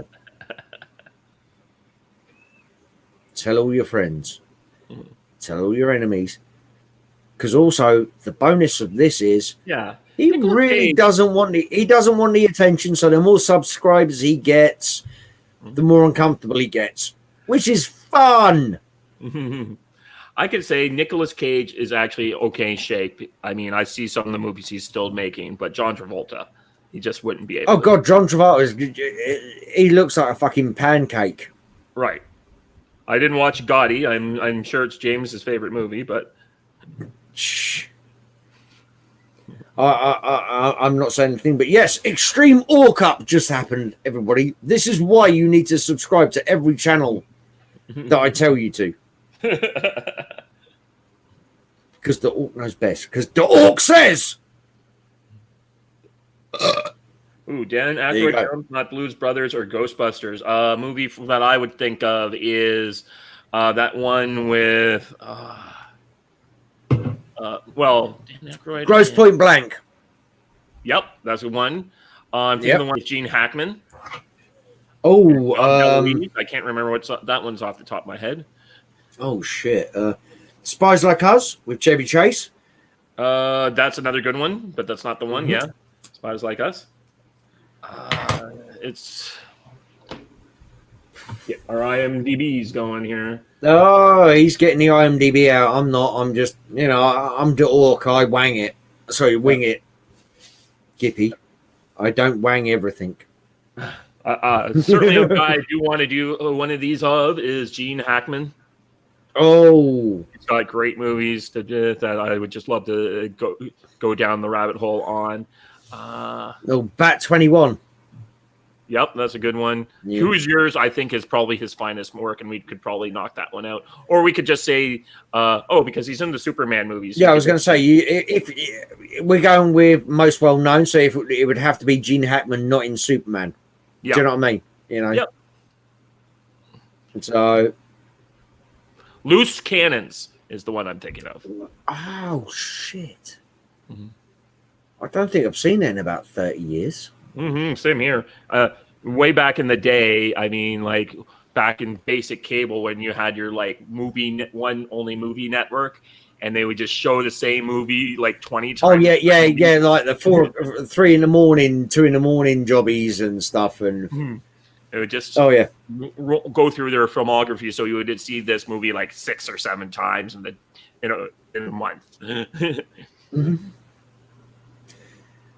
Oh, and hold on, what's this? Oh, Gippy says she wants to cling to you, David. I may be paraphrasing your comment there, Gippy, but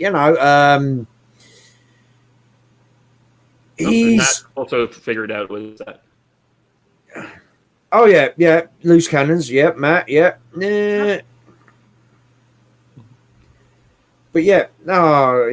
glipping means See, she says cling to you.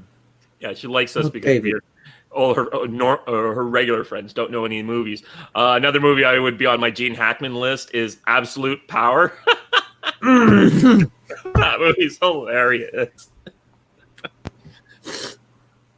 I remember seeing that alone in the theater and just laughing so hard at the end of the movie. It was always like a song to me.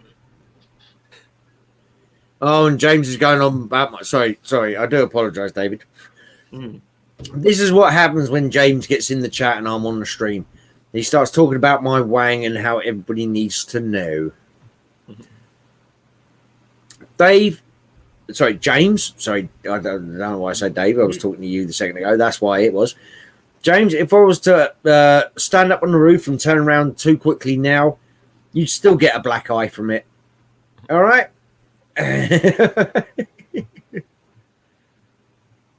Yeah, Lost Cannons. Yeah, my stepmother's an alien, says Matthew as well.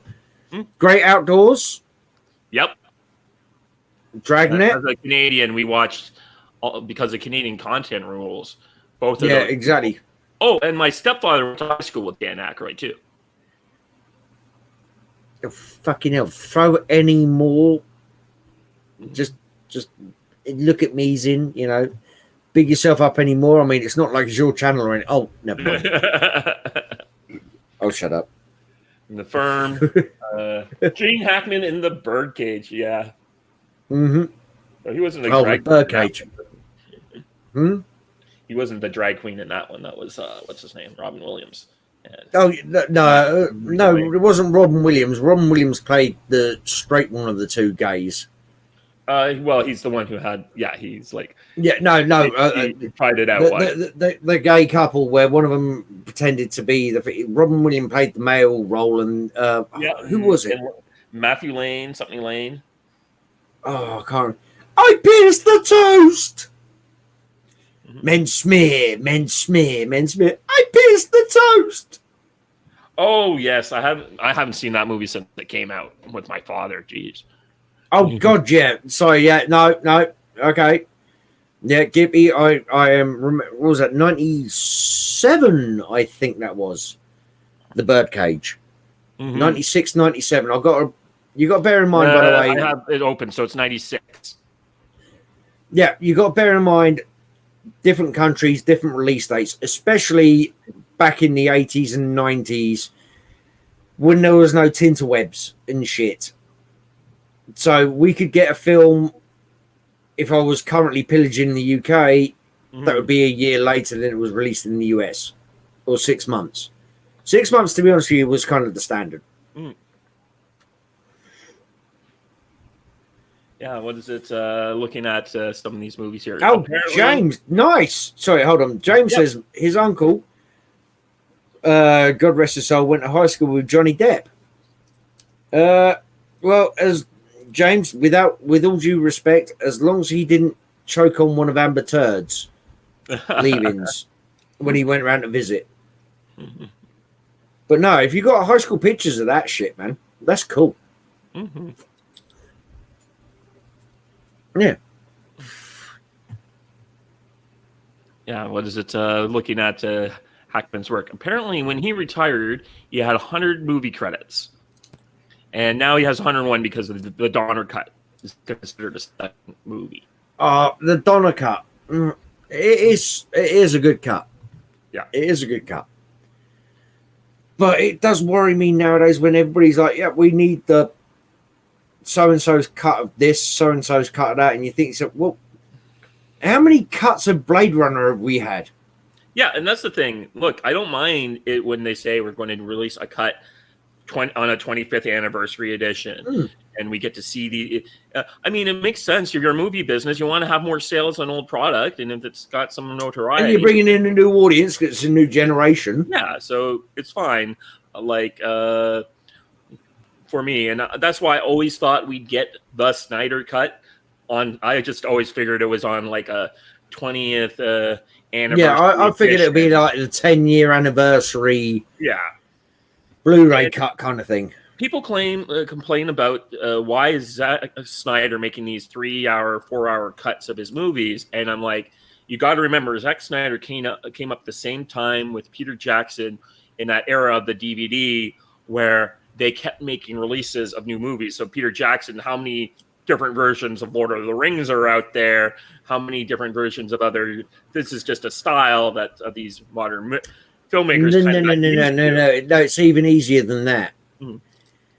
You've got to remember, for every 30 seconds of footage showed in, so shall we say, the theatrical cut, there is basically an hour filmed. Now, some of that's retakes, reshoots. Yep. Some of that, take 2, take 3, take 4, whatever.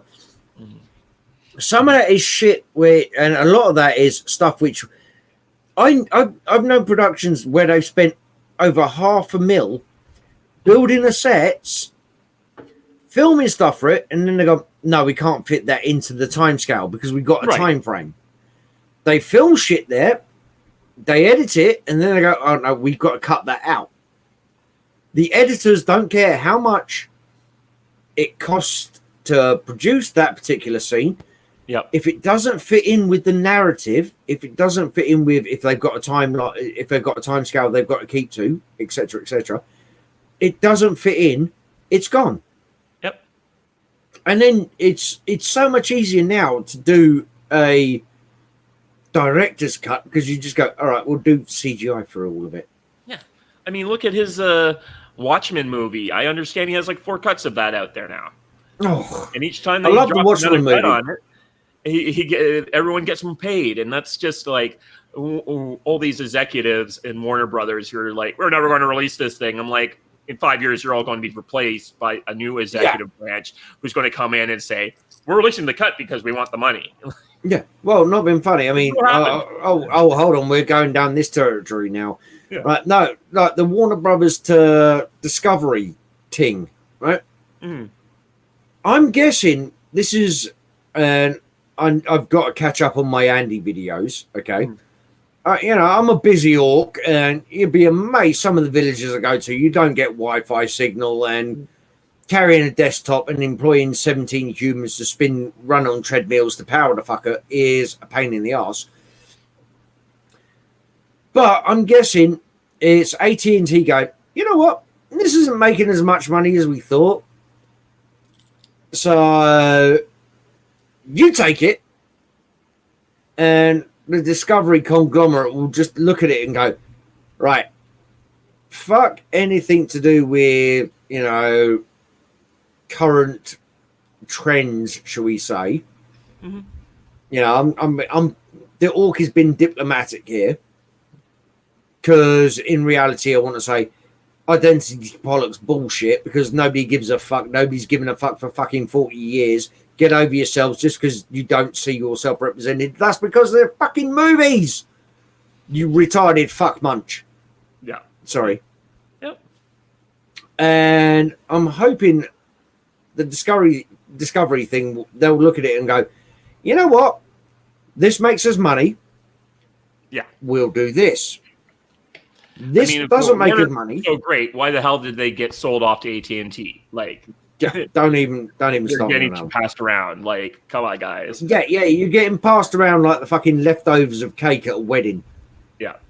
No, you take some home with you. No, I've had 3 slices. Take some more. We've got plenty left. No, I don't want it. Take it. Take it. Yeah. So it annoys the absolute crap out of me. It's like you want to make a good movie that will put asses on seats in cinemas, will sell DVDs, and in this market potentially do a game spin-off, shall we say? Yeah.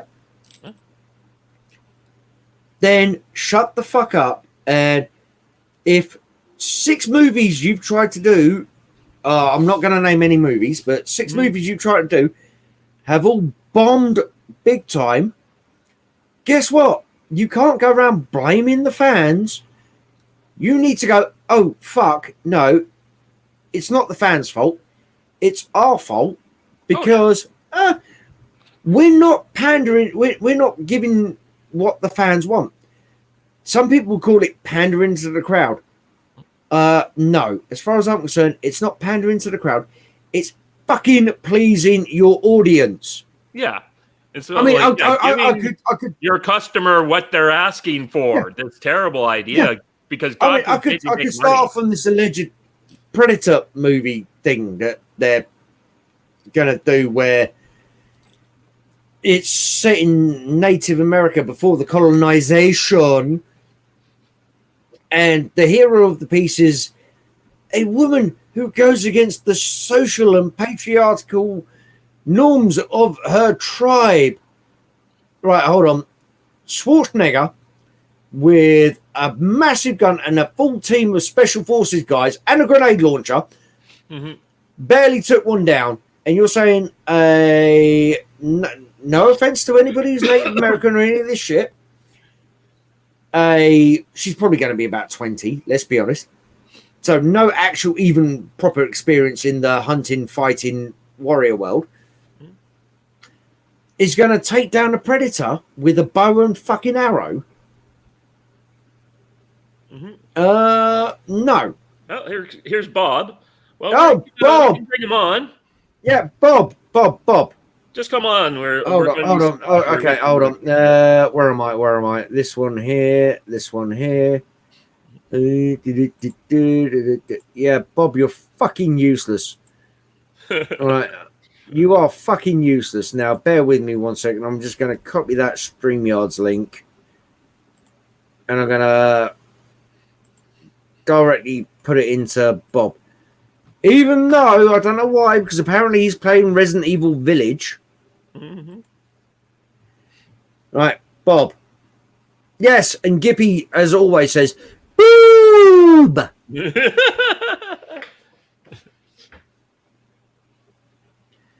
Jesus Christ. Yeah. Bob is just absolutely useless. Well, sorry, hold on. James. Sorry, I'm just trying to read James' comment here. Yes, while to make movies to be profitable, but you can't say Nolan made his Batman films purely for commercial.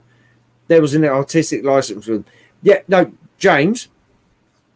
I'm going to say this before I read any other comment that comes on. James, yes, every director has their artistic spin on things.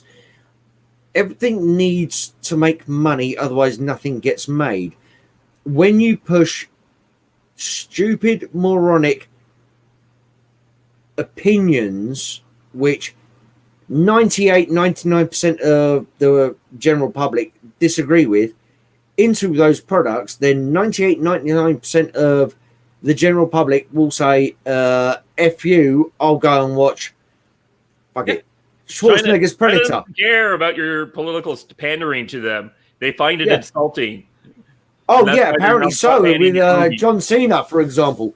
I know he speaks Mandarin because he did the promo thing with them a couple of years ago or something, so he learned Mandarin. And FF9 still bombed second week after he apologized without saying what he was apologizing for, because he said a country was a country allegedly, and then they got offended by that. Yeah, it's technically not, but it's pretty much a country. Yeah, exactly. They both claim to be China. So I thought China was the greatest state of Taiwan. Yeah, what is it? There's Taiwan and Western Taiwan. Exactly. Yeah, so there can be woke. I've actually seen it, but usually it isn't. Here comes Bob. Oh, it was Bob showing up. Yeah, I got called out to work. Yeah, don't give me your bullshit, Bob.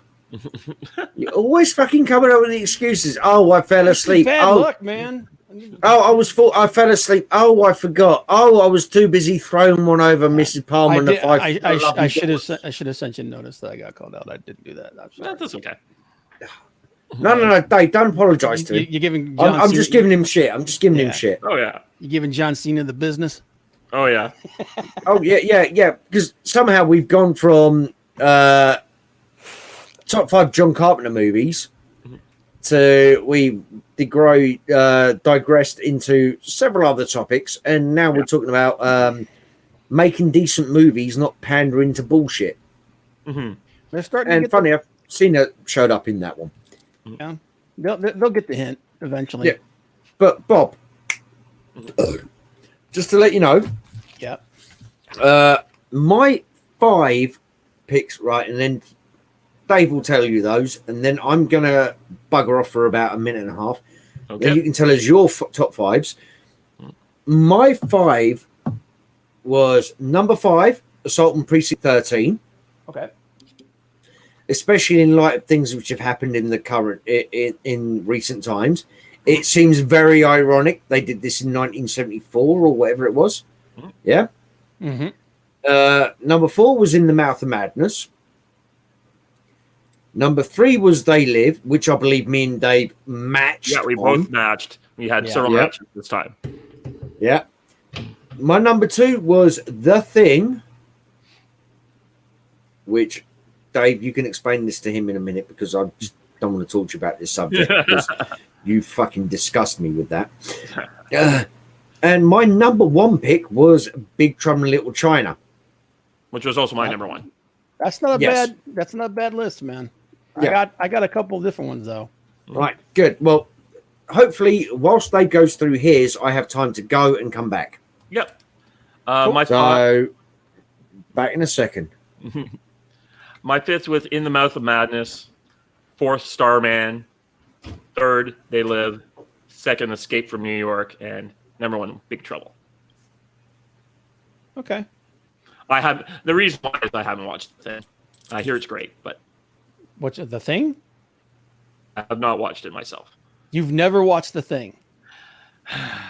It's kind of been one of those things. I've been at parties when it's on in the background, but I've never sat down to properly watch it. Wow. Yep. That is like, actually, if we were to do this list properly in my mind, it would be top 5 John Carpenter movies that aren't The Thing. Yeah. So you're okay there because The Thing, I think, is probably the best movie he's ever done. But for me, in no particular, like I said, I think The Thing is the best movie that he's ever done. And taking that off the list, obviously, for me, it would be In the Mouth of Madness, They Live, Big Trouble in Little China, The Fog, and Prince of Darkness. I haven't been able to find a copy of Prince of Darkness to watch. I did just watch In the Mouth of Madness. Yeah. It was the first time I've seen it. It was like last Friday. Yeah, In the Mouth of Madness is like, it's almost like it's almost like half parody, because it's kind of like because that article came, the whole idea came to him from that article that came out about Stephen King, where it said that Stephen King was actually outselling the Bible. Yeah, it was like the first author to ever outsell the Bible. Okay. I'm back. Who's the first author to outside the Bible? Stephen King. Oh, we're on to Stephen King. We were just talking about the Mouth of Madness. Yeah, the Mouth of Madness. In the Mouth of Madness. The inspiration for that movie was that article that was put out by that Stephen King was because that they actually put that line in the movie too. I remember something. Sorry, it's been a couple of years since I watched it. Yippee, you haven't seen most of John Carpenter. You need to educate yourself. Yeah, well, Dave, did you tell him your little dark secret? Oh yeah, I admitted it. Look, he hasn't seen the fucking thing. Movie ever, and I didn't put The Thing on my list because that is obviously the best movie that Stephen King's ever made. Mm-hmm. Stephen King? I mean, well, there you go. You lose your argument straight away.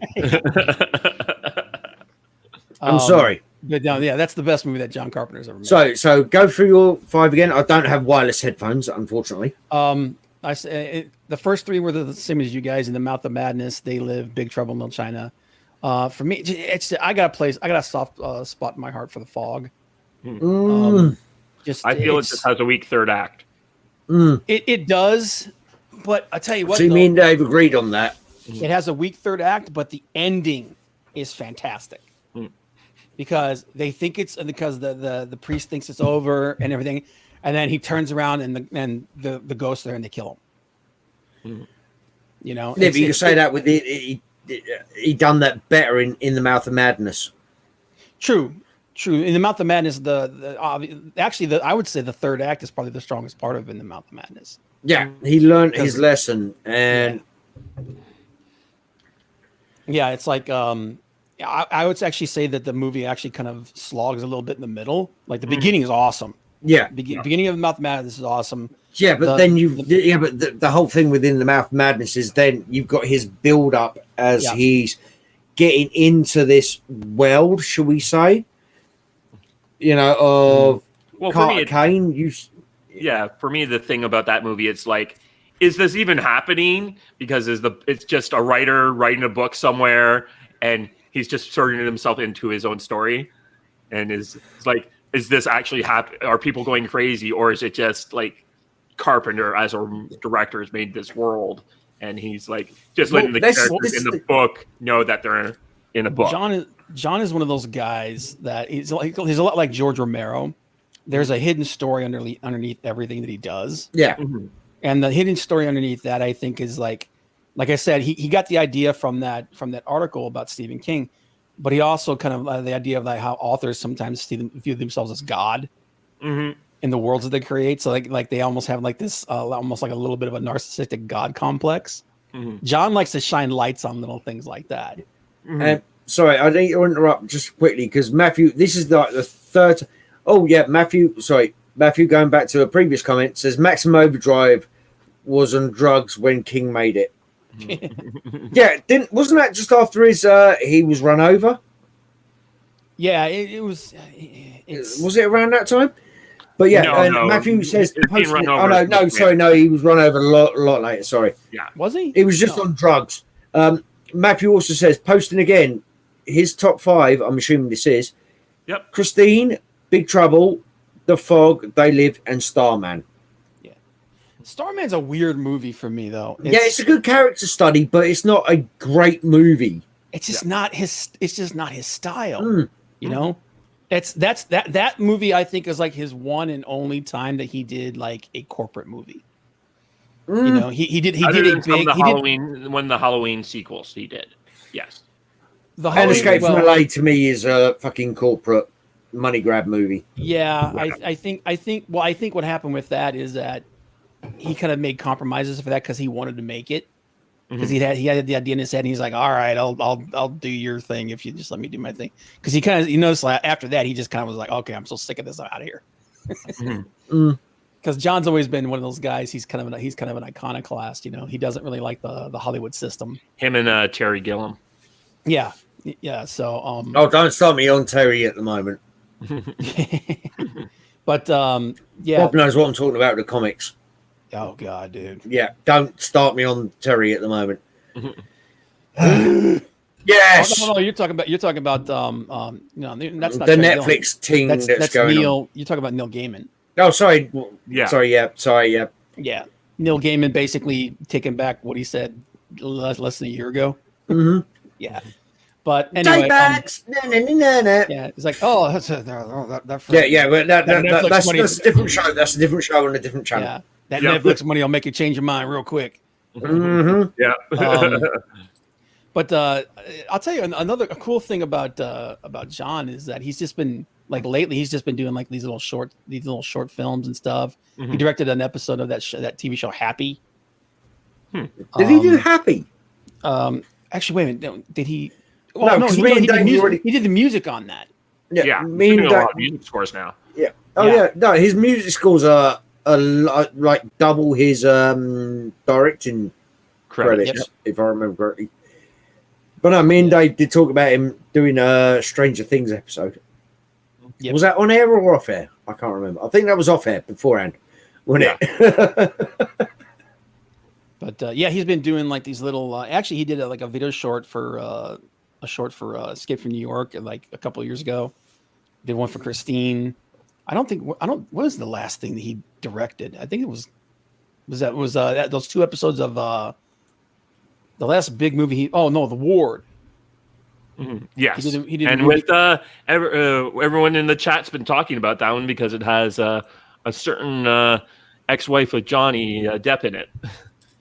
It wasn't the greatest movie.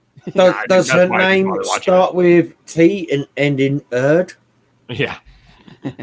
But I think the last thing he did that I actually watched, I watched part of The Ward and I turned it off. I just didn't care for it. Mhm. But he did those 2 episodes of that TV series Masters of Horror, which, by the way, if you guys haven't watched that show, go find it's only 2 seasons long. I think there's 12 episodes total. Some really good stuff. Really good stuff. To be honest, really I haven't watched that. So yeah, he did 2 episodes of that. He did cigarette burns and pro-life. But dude, you need to start learning to remember the shit and not sit there staring at the screen reading IMDb when we do it. I just couldn't remember what it was called. Yeah, it's okay. But that's a really no. I'm going to give him shit because he shows up 2 hours late. Yeah, no, it's fine. Yeah, I forgot about that movie, The Ward. It wasn't his best stuff. Yeah, but dude, like Prince of Darkness, like the reason why I don't know if you guys have ever watched that one. Yes, I was taught, as I said to Dave, if you'd been watching, I was torn between In the Mouth of Madness and Prince of Darkness from a number 4 spot, and I gave it to In the Mouth of Madness. Yeah, dude, that movie, it's so creepy, man.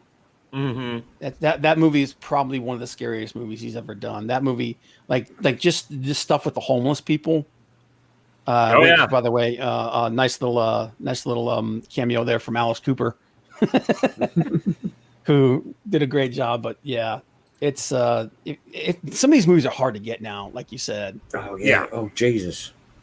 I don't like you said. I don't think you can find Prince of Darkness anywhere. Yeah, that's what I was trying to do. Find Prince of Darkness.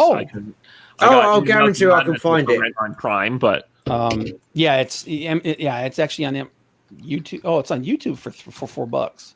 Oh, okay. Well. So it says here it's on YouTube for $4. It's on Amazon Prime for $4, and Google Play for $4. It's got like the $4 price tag.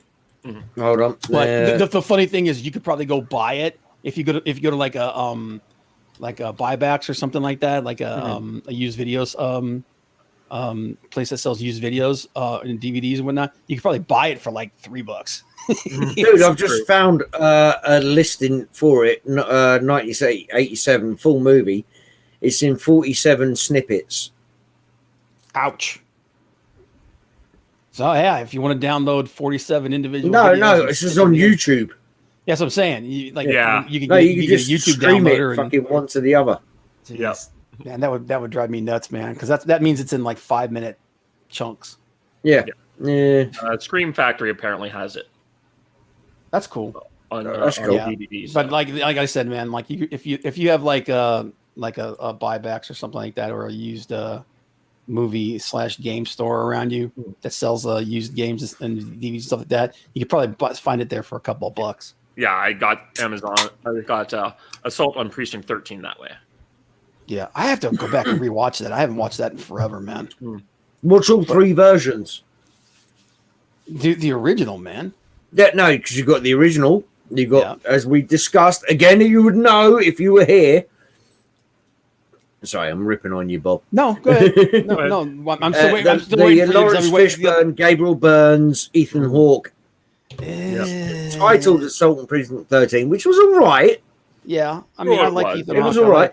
And then Ghost from Mars with Jason Statham, Pam Grier, and Natasha Henstridge, which was basically Assault on Precinct 13 in space. Yeah, Assault on Precinct 13, pretty much shot for shot.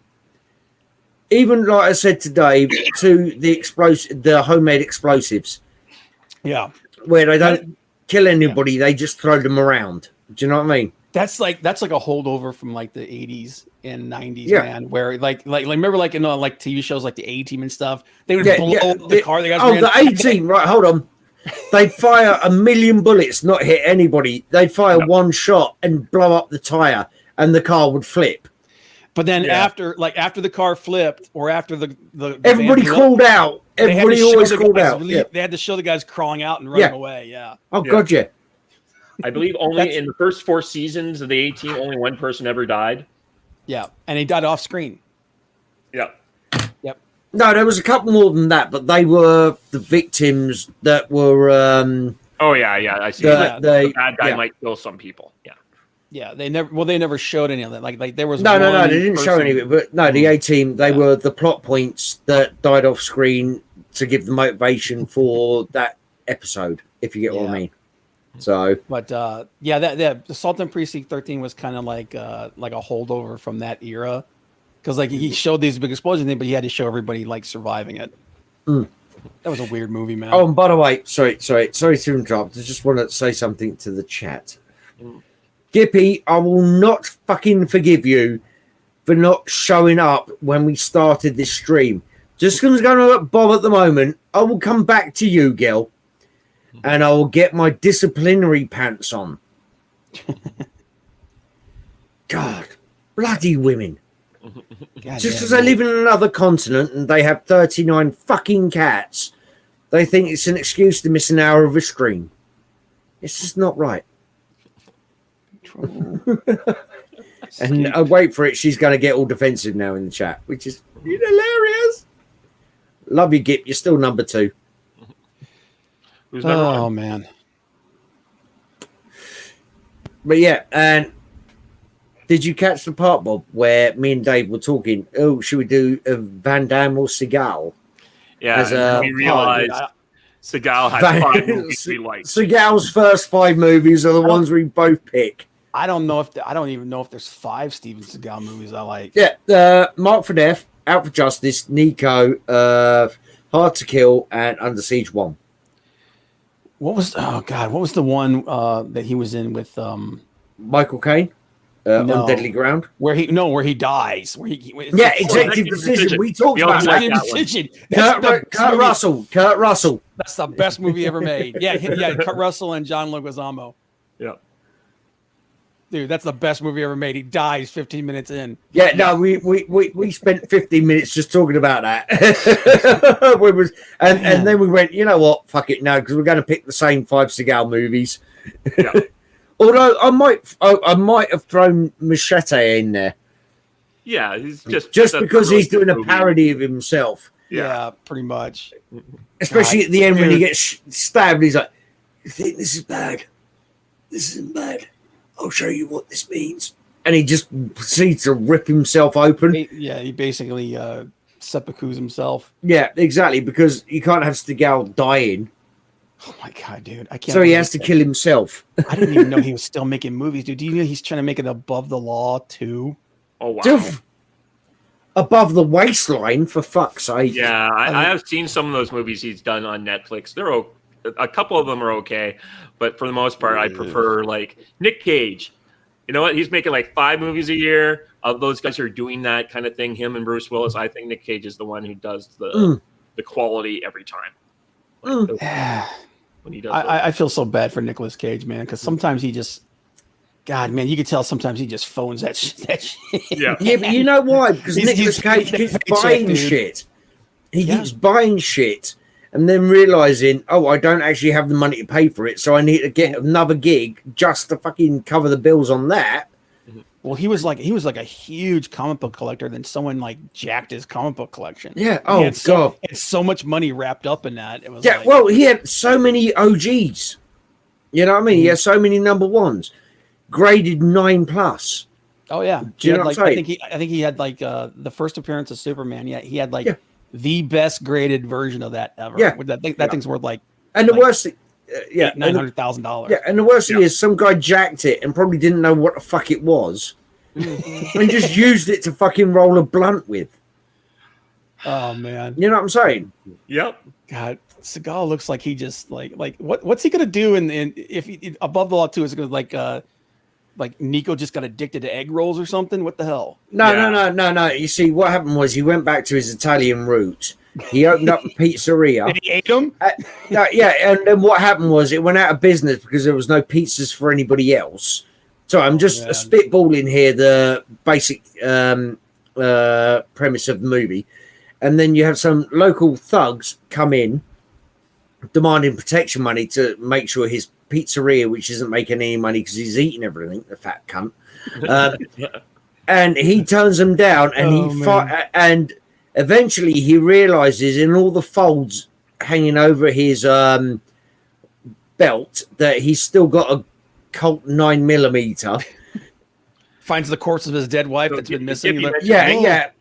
And then he spends like 3. You get a 3-hour gun porn scene where he takes it all apart and rubs out all the belly fat and sweat from the barrel of the gun. He eats 2 of the bullets because he's getting peckish. He just and then he gets on his delivery moped and does a drive-by. He just starts making like improv weapons out of food, like he used to do, like cue balls and stuff. Like he just started making it out of food. He's got like a nunchucks made out of cannoli. Yeah, takes a bite as it swings past.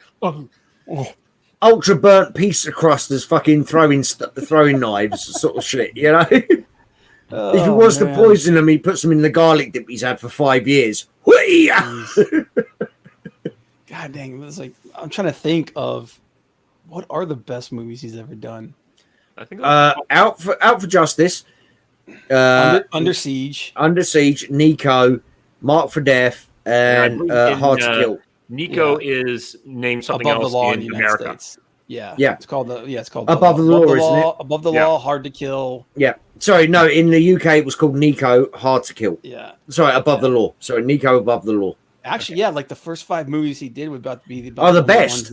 Oh my god. Yeah, that's why me and Dave said, "Nah, fuck that. We're not doing Seagal." From 88 to 92. That's about the margin you got. And then apparently he broke Sean Connery's arm because he was like a fight choreographer or something. He was a legit martial artist, man. Oh yeah, for a long. It's just says his own publicist. No. We way back in the day, I was on Andy's stream with a Don, and we were watching some of his fight videos that are out there on YouTube. So, no. He's got some moves. He had some moves. He used to be a legitimate fighter. Yeah. Fun little fact that you guys may not know. His daughter is an actress in Japan. She was actually she was the main character in the Gamera series that came out in the 90s. Those were actually really good. Believe it or not, they were actually really good. They were fair enough. Never seen them. Yeah. If you're DM me a link or something, and I'll fucking check them out at some stage. Yeah. Along with everything else, because first world problem's been a fucking orc. Yeah. If you're into kaiju movies and stuff, the 90s. Well, it depends what the kaiju's doing to each other. Well, when one of them when the hero gets his arm blown off, it's pretty gruesome. That was one of the cool things is that they were trying to one up the Godzilla films at the time. Oh yeah. The producers, and they had a smaller budget, so they were like, "Well, screw it, we're just gonna make the best movie we possibly can." So they just made balls to the wall, crazy action. Sweet. So DM me a fucking link, and I'll check those shit out. But there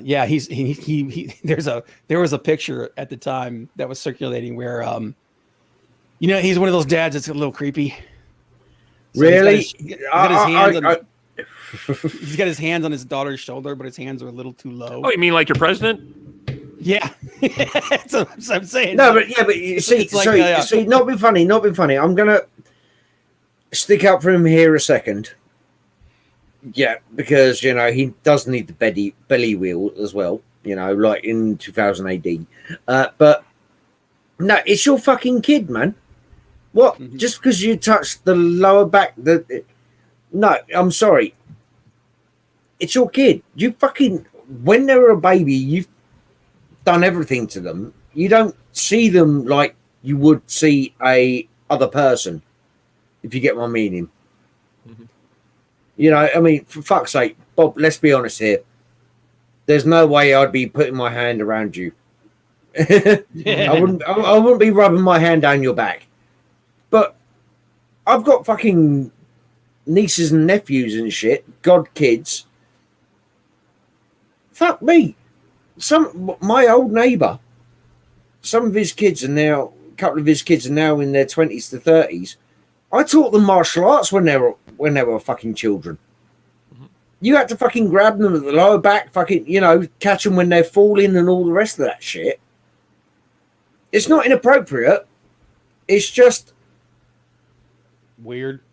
No, it's not weird. It's some idiot thinks it's weird. Yeah.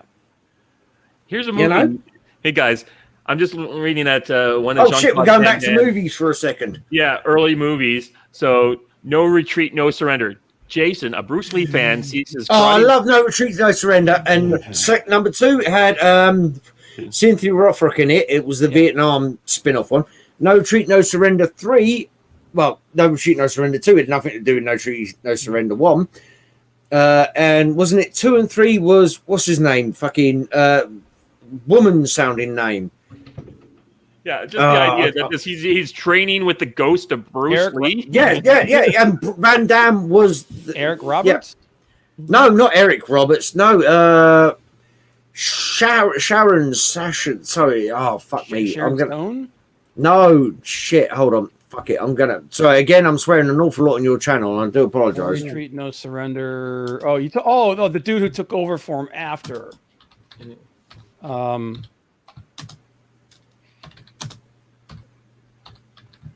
No Surrender 3, Blood Brothers. It was Lauren.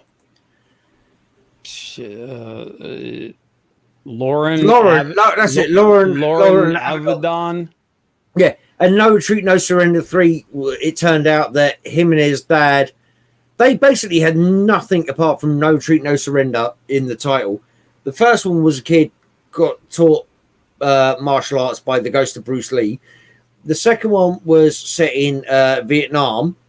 Did a fucking Rambo 2 knockoff with Cynthia Rothrock. And the third one was suddenly the guy from the second one, Lauren Avalon, or whatever his name is, had a brother who was a member of the FBI, and he taught martial arts, and he goes under it. He infiltrates a gang of international weapons suppliers because they killed his dad, who was one of the heads of the CIA and trained all their covert operatives.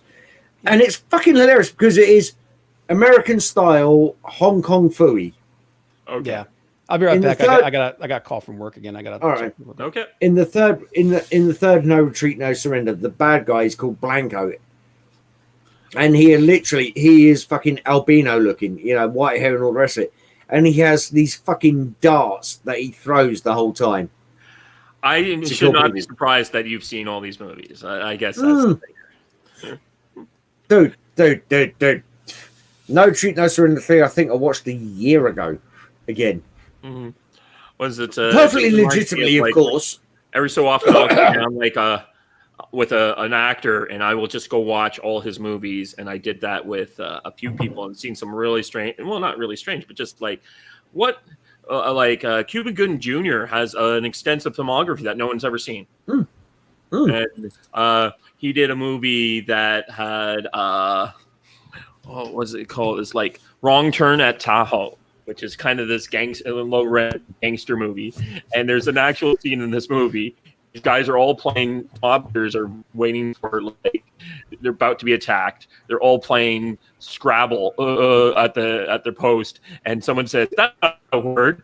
What do you mean that's not a word? Foreshadowing is not a word, and someone reads foreshadowing out loud right before Cuban Jr. and the other guy kill everyone. Yeah. Jeez. So what is going to be the next list, guys? Well, it's not going to be Seagal because I think we're all going to agree on that one. Yeah, it will just be different. That'll be the shortest video ever. Yeah, it'll be degrees of separation. Here's my 5. Here's your 5. Right, fuck it, we're done. What is it? We could do. I know we were talking about JCVD. He's got a lot of stuff. But you know what? I know that in the last time we thought we put up the poll last time, and we had as our number 2 with Clint Eastwood movies that were not part of the Dirty Harry series. Yeah. Oh, that could be interesting. Yeah, that could be good. Well, actually, hold on, Dave. Why are we asking? Sorry, Dave. I'm looking at you right now. Why are we asking Bob about this? Because he's not going to fucking show up. Let me ask you a question. Is this thing going to be at the same time every? Yeah. We start at 8 o'clock every 2 weeks. Every 2 weeks. Yes. Okay. Yeah. As we have done for the last 5 shows. So Well, no, we Monday, had a different time for the first 2 Tuesday. episodes, It's a Tuesday, Yeah. boy. yeah, Tuesday at 3:00. Yep, every other. Whatever it is for you.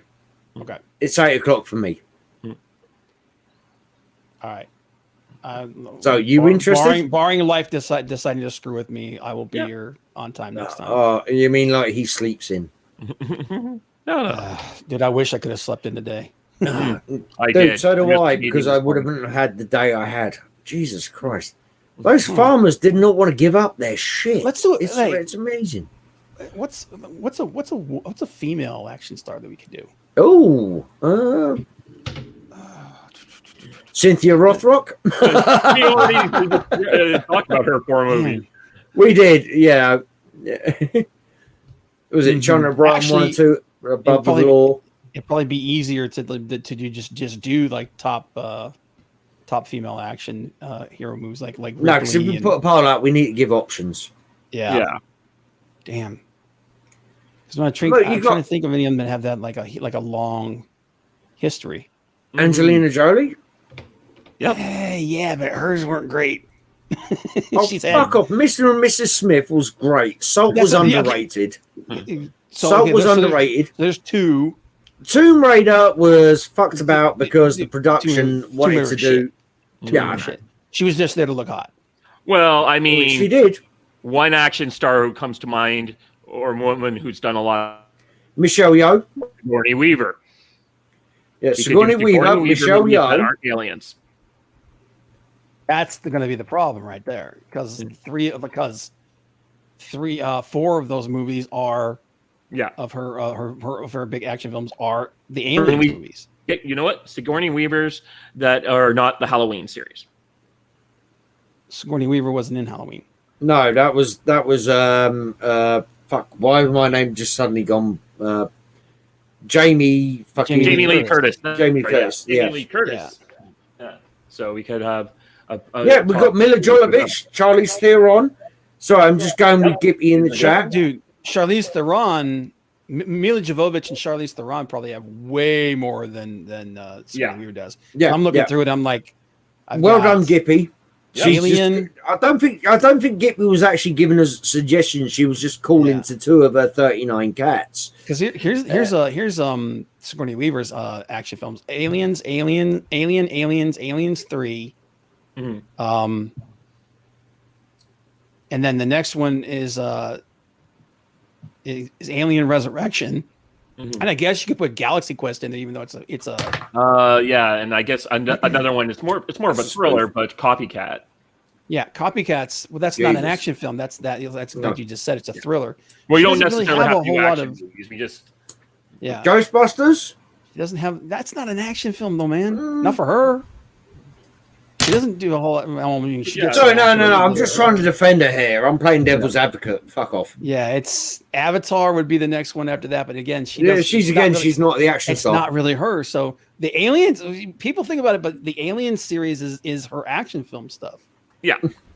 So whereas Linda you got- Hamilton? No, she's got the Alien, the Terminator franchise. yeah, she's got the Terminator series, and that's about it. Yeah. No, Whereas- the Beauty and the Beast TV series. She was not an action star in that. no, and she wasn't even in the whole series. I know. She I actually- bought that they- for a they- friend of yeah. mine. I get this. I bought the Beauty and the Beast series on DVD for a friend of mine because it was her like 30th birthday or something. Bought it, proper 6-disc DVD set and all the rest of it. Get it, start watching it. By the way, she's married to my best friend. We start watching it. Down the bottom of the screen, we start getting the Italian fucking weather forecast. Somebody sold it as the official box set, and it had fucking local weather forecast from where they fucking recorded it. Wow. Yeah. Didn't get a Mila- refund because you couldn't yeah. get it anywhere else at the time. So Mila Jovovich has a lot of them, but half Yeah. of them are crap. Yeah, I haven't even seen most of these movies. That's why. I mean, I'm not even looking at IMDb, but Resident Evil's, Monster Hunter, Ultraviolet. what? Ultraviolet, she was a vampire. Yeah, Ultraviolet's awesome. Mhm. Fifth Element, Fifth Element. that's the movie that I always think Yeah, about. that would be number Fifth one. Element. That would be number one for all of us. Yeah. The first Resident Evil was a okay film. Mhm. First Resident Evil was fucking good. Second Resident Evil was good for the first 5 minutes. Mhm. I'm a Right, big- I'm a- Marvel I'm a- Johansson I'm a- is that we're all just going to just talk Marvel movies, and everyone I'm a- talks about Marvel movies. Yeah, who cares about Marvel movies? I'm a huge Resident Evil fan, and I Oh yeah, Gipby also says Scarlet. Right, okay, Scarlett Johansson. Apart from she's- Marvel movies, you've got Ghost in the Shell. Yep. Lucy. Lucy, where she turns into a... Sorry, spoilers here. Turn your ears off. Turns into a fucking flash drive. A flash drive that shoots people. Yeah, but so it's not her doing the action, it's the flash drive. Yeah. I'm trying to think of any other. The Island. Yep. Oh, yeah, you mean the film that has actually been unofficially deleted from Hollywood records? Yeah, Because... because The Island was basically a shot-for-shot remake of another film which they didn't credit The or Clonus pay any Horror. license to. Is it called something like The Clonus Horror? I think it is. I think that's the one. Oh no, I know. Yeah. There's this website I used to read. He hasn't been doing anything since the pandemic, called 1,000 Misspent Hours and Counting, and he actually reviewed that. Yeah, and Yeah. it was... I mean, I'm lucky I've got a copy of that on DVD, but you can't find that anywhere. It's not in syndication anywhere because it ripped off the movie and it ripped off the fucking... It was horrendous. It's a good Yeah. movie with Ewan McGregor as well, but... Yeah. Yeah. I think was it, outside of Marvel, I think the only other action film she did was The Spirit, and she didn't really do much in it. Yeah. You know, she was just like she was the henchwoman who was actually smarter than the henchmen, but still, it was other than Marvel. I think that's it. I think those 4 action films are all she's done. Yeah. That's Yeah, all. but saying that, just thinking, because Charlize Theron, you can go back as far as Xeon Flux. I think did she do? Let me pull her thing up here. I thought there was Xeon Flux. there's another Was movie that, she did before that. Yeah, but I'm saying Xeon Flux was like She's got 2003 or Atomic something. Blonde. Yeah, Aeon Flux was like one of her big action films. That was based on the MTV. Right. Stop that. Trying to see here. See, this is the thing. You keep looking up now. I am the bubs. Yeah. Well, I'm Used to looking be at. astronauts Reindeer Games isn't really an action film. But Reindeer Games is all right, actually. I like that, Yeah. but yeah, and Gippy. I've I've seen already that. said Lucy Liu, and they've ignored me. Oh. Yeah. Oh no! The Italian Job. She did that before Aeon Flux. Oh, that was shit. well, I'm sorry. Hold on. We're talking about the remake of the Italian Job where they do Yes. fuck all in Italy. No, it's garbage. Go watch the original Italian Oh, Job. I know. I love the Oh. original. The original's way The better. original's great. Yeah. Ending on a literal cliffhanger. But no, you got Lucy Liu, you got Michelle Yeoh. Yeah. Charlize Theron would probably be a good one to do because she's got a lot of them, and she's got a lot of good ones. Yeah. You know, she's got Aeon Well, not being Flux. funny, Michelle Yeoh. Man. she has. Dude, she's been in everything. Yeah, exactly. Ignore anything from the last 10 years or so because, bless her, she's about 65 now. And she still looks fucking good for her age. Mhm. But no, you go to Hong Kong stuff. That was fucking awesome shit. I was watching a show recently called and Uma Thurman shows up in it, and she's pretty. Oh yeah, what was the first? Was it Super Cop for Michelle Yeoh?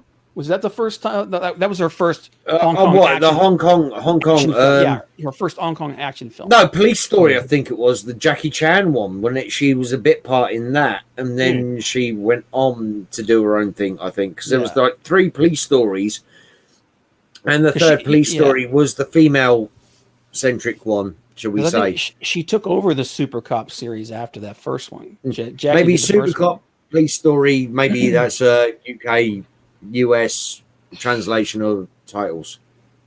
Yeah. Again, I don't have the IMDb's pulled up, so I'm just going on my memories. Yeah, I'm trying to remember. Oh, good and Lord, this dude. is how much of a professional I am. Oh, Gippy, you misheard me talk about Imposters. It's a TV show. Uma Thurman's in it. She plays a very similar character to Kill Bill. To Beatrice Kiddo. And she's also complaining about your fucking Wi-Fi again. Yeah, I know. Yeah, it's broken That's why I was repeating it. A stretch female action, Sandra Bullock. Yeah, but Sandra Bullock's only been in like a handful of action films too. Speed 2, if you want to count Man. Demolition Man. What was the one The Net. where she was? What was that? Internet? The Net. No, that wasn't an action movie. I wouldn't call that an action movie. No, that was an action film, dude. I wouldn't class that more of as an action. I'll call it more of a thriller. The spy one she did with Melissa McCarthy. That's a. Yeah, but it had more action in it than The Net. There was a that was a crime drama, the one where she was the detective and the two kids were trying to. Ryan Gosling was one of the killers. Miss Congeniality is a comedy. Yeah. Heat. No, that's not. That's Charlize Theron. Yeah. Yeah, and she doesn't do any action in Heat. Heat's a great movie though, man. I love that movie.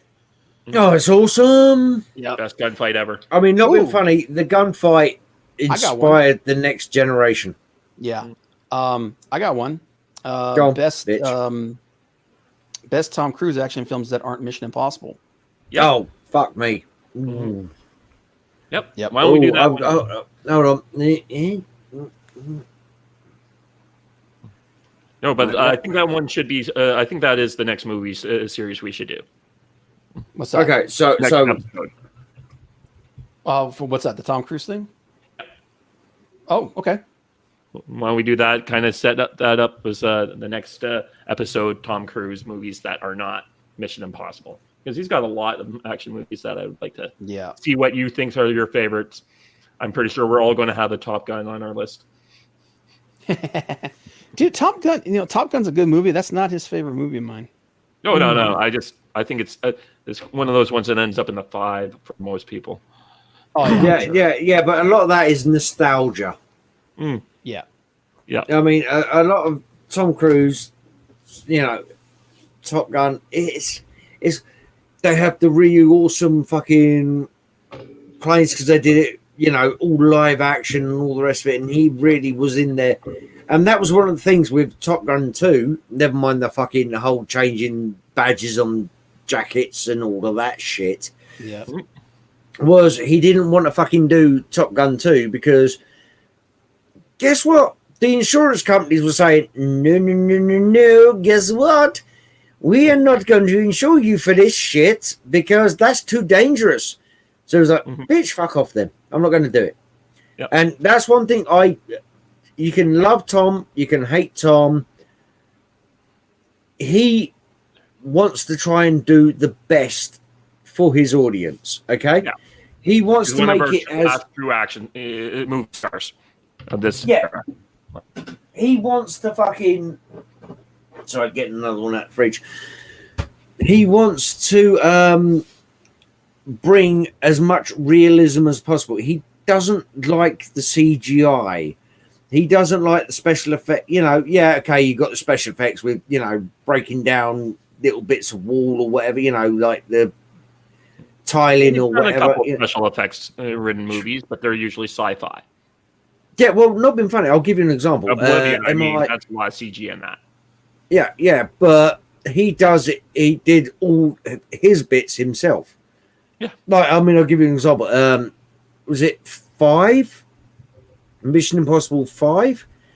Where he has to swim underwater and get into the electronic bank vault or something. 2 months to film.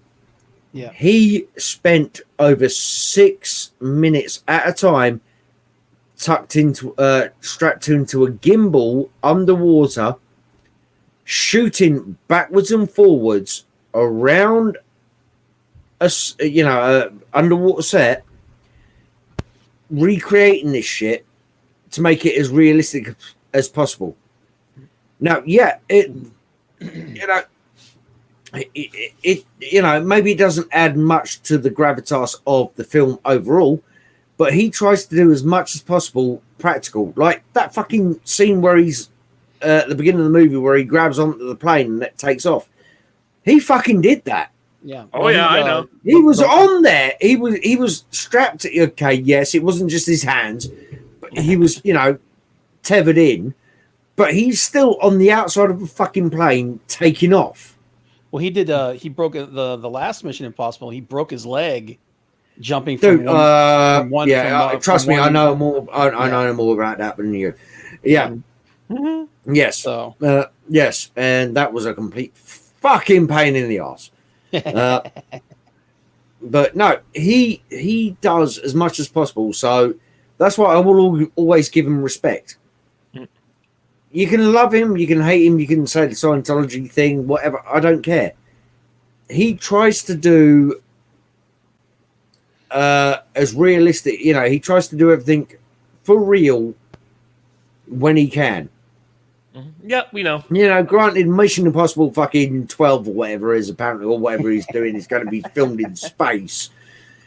Well, I mean, but, so 7 and 8 are already going to be filming in 22 and 23, according to this. And then there's the Untitled Tom Cruise SpaceX project. Yeah. Dude, I can't wait. Like, they're doing a sequel to Live, Die, Repeat. Mm-hmm. See, I was gutted with Live, Die, Repeat because it should have done so much fucking better than it did. Yeah. But 2 months beforehand, they changed it from Live, Die, Repeat, Live, Die, Repeat Edge of Tomorrow. To Edge of Tomorrow. So they'd already spent X amount of money doing Live, Die, Repeat, and they went, and focus groups don't think this will work properly. Yeah, focus groups. Idiots. Yeah. Producers' friends who don't have a fucking clue anyway. So we're going to Edge of Tomorrow because he's always on the edge of tomorrow. Blech. No, you dumb fucks. You've already spent 50 million marketing this as Live, Die, Repeat. Everybody goes to the cinema. What's this Edge of Tomorrow? Oh, I've never heard of it. Fuck it. We're not going. Do you know? What the fuck are you thinking? Seriously, I want to just get my fucking Claymore, my double-headed fucking battle axe, and just walk down to some of these fucking studios and just say, "Oi, dickhead, is this your idea?" Well, yes, because the marketing test group said, "Shrink." Right, next person, is this your idea? No, it was his. Good. Do you know what I'm saying? It annoys the shit out of me. Well, we've been streaming here for about 2.5 hours. Yeah. And Bob's been here for 10 minutes. What's that? Bob's been here for 10 minutes. Yeah, I need to go back and take another nap. Yeah, exactly. We can see that. So, anyways, but this is another great show, and I'm glad everyone came by and watched. And tune in 2 weeks when we talk about Tom Cruise, because I really love to hear your picks. Okay, and question for you before you end the stream, Bob. Are you going to remember this? Are you going to be here? Will you show up on time? Yes. Dave, I think he's lying. I might be. I'll rest my case. Yeah. Okay, well, it's been great hanging out with you guys on this thing. And sorry, Gippy, you're not back in time to watch the end of it, but you can watch it when you get to it. Thanks for coming out and hanging out with us for a few hours. Bye-bye. Latest, people.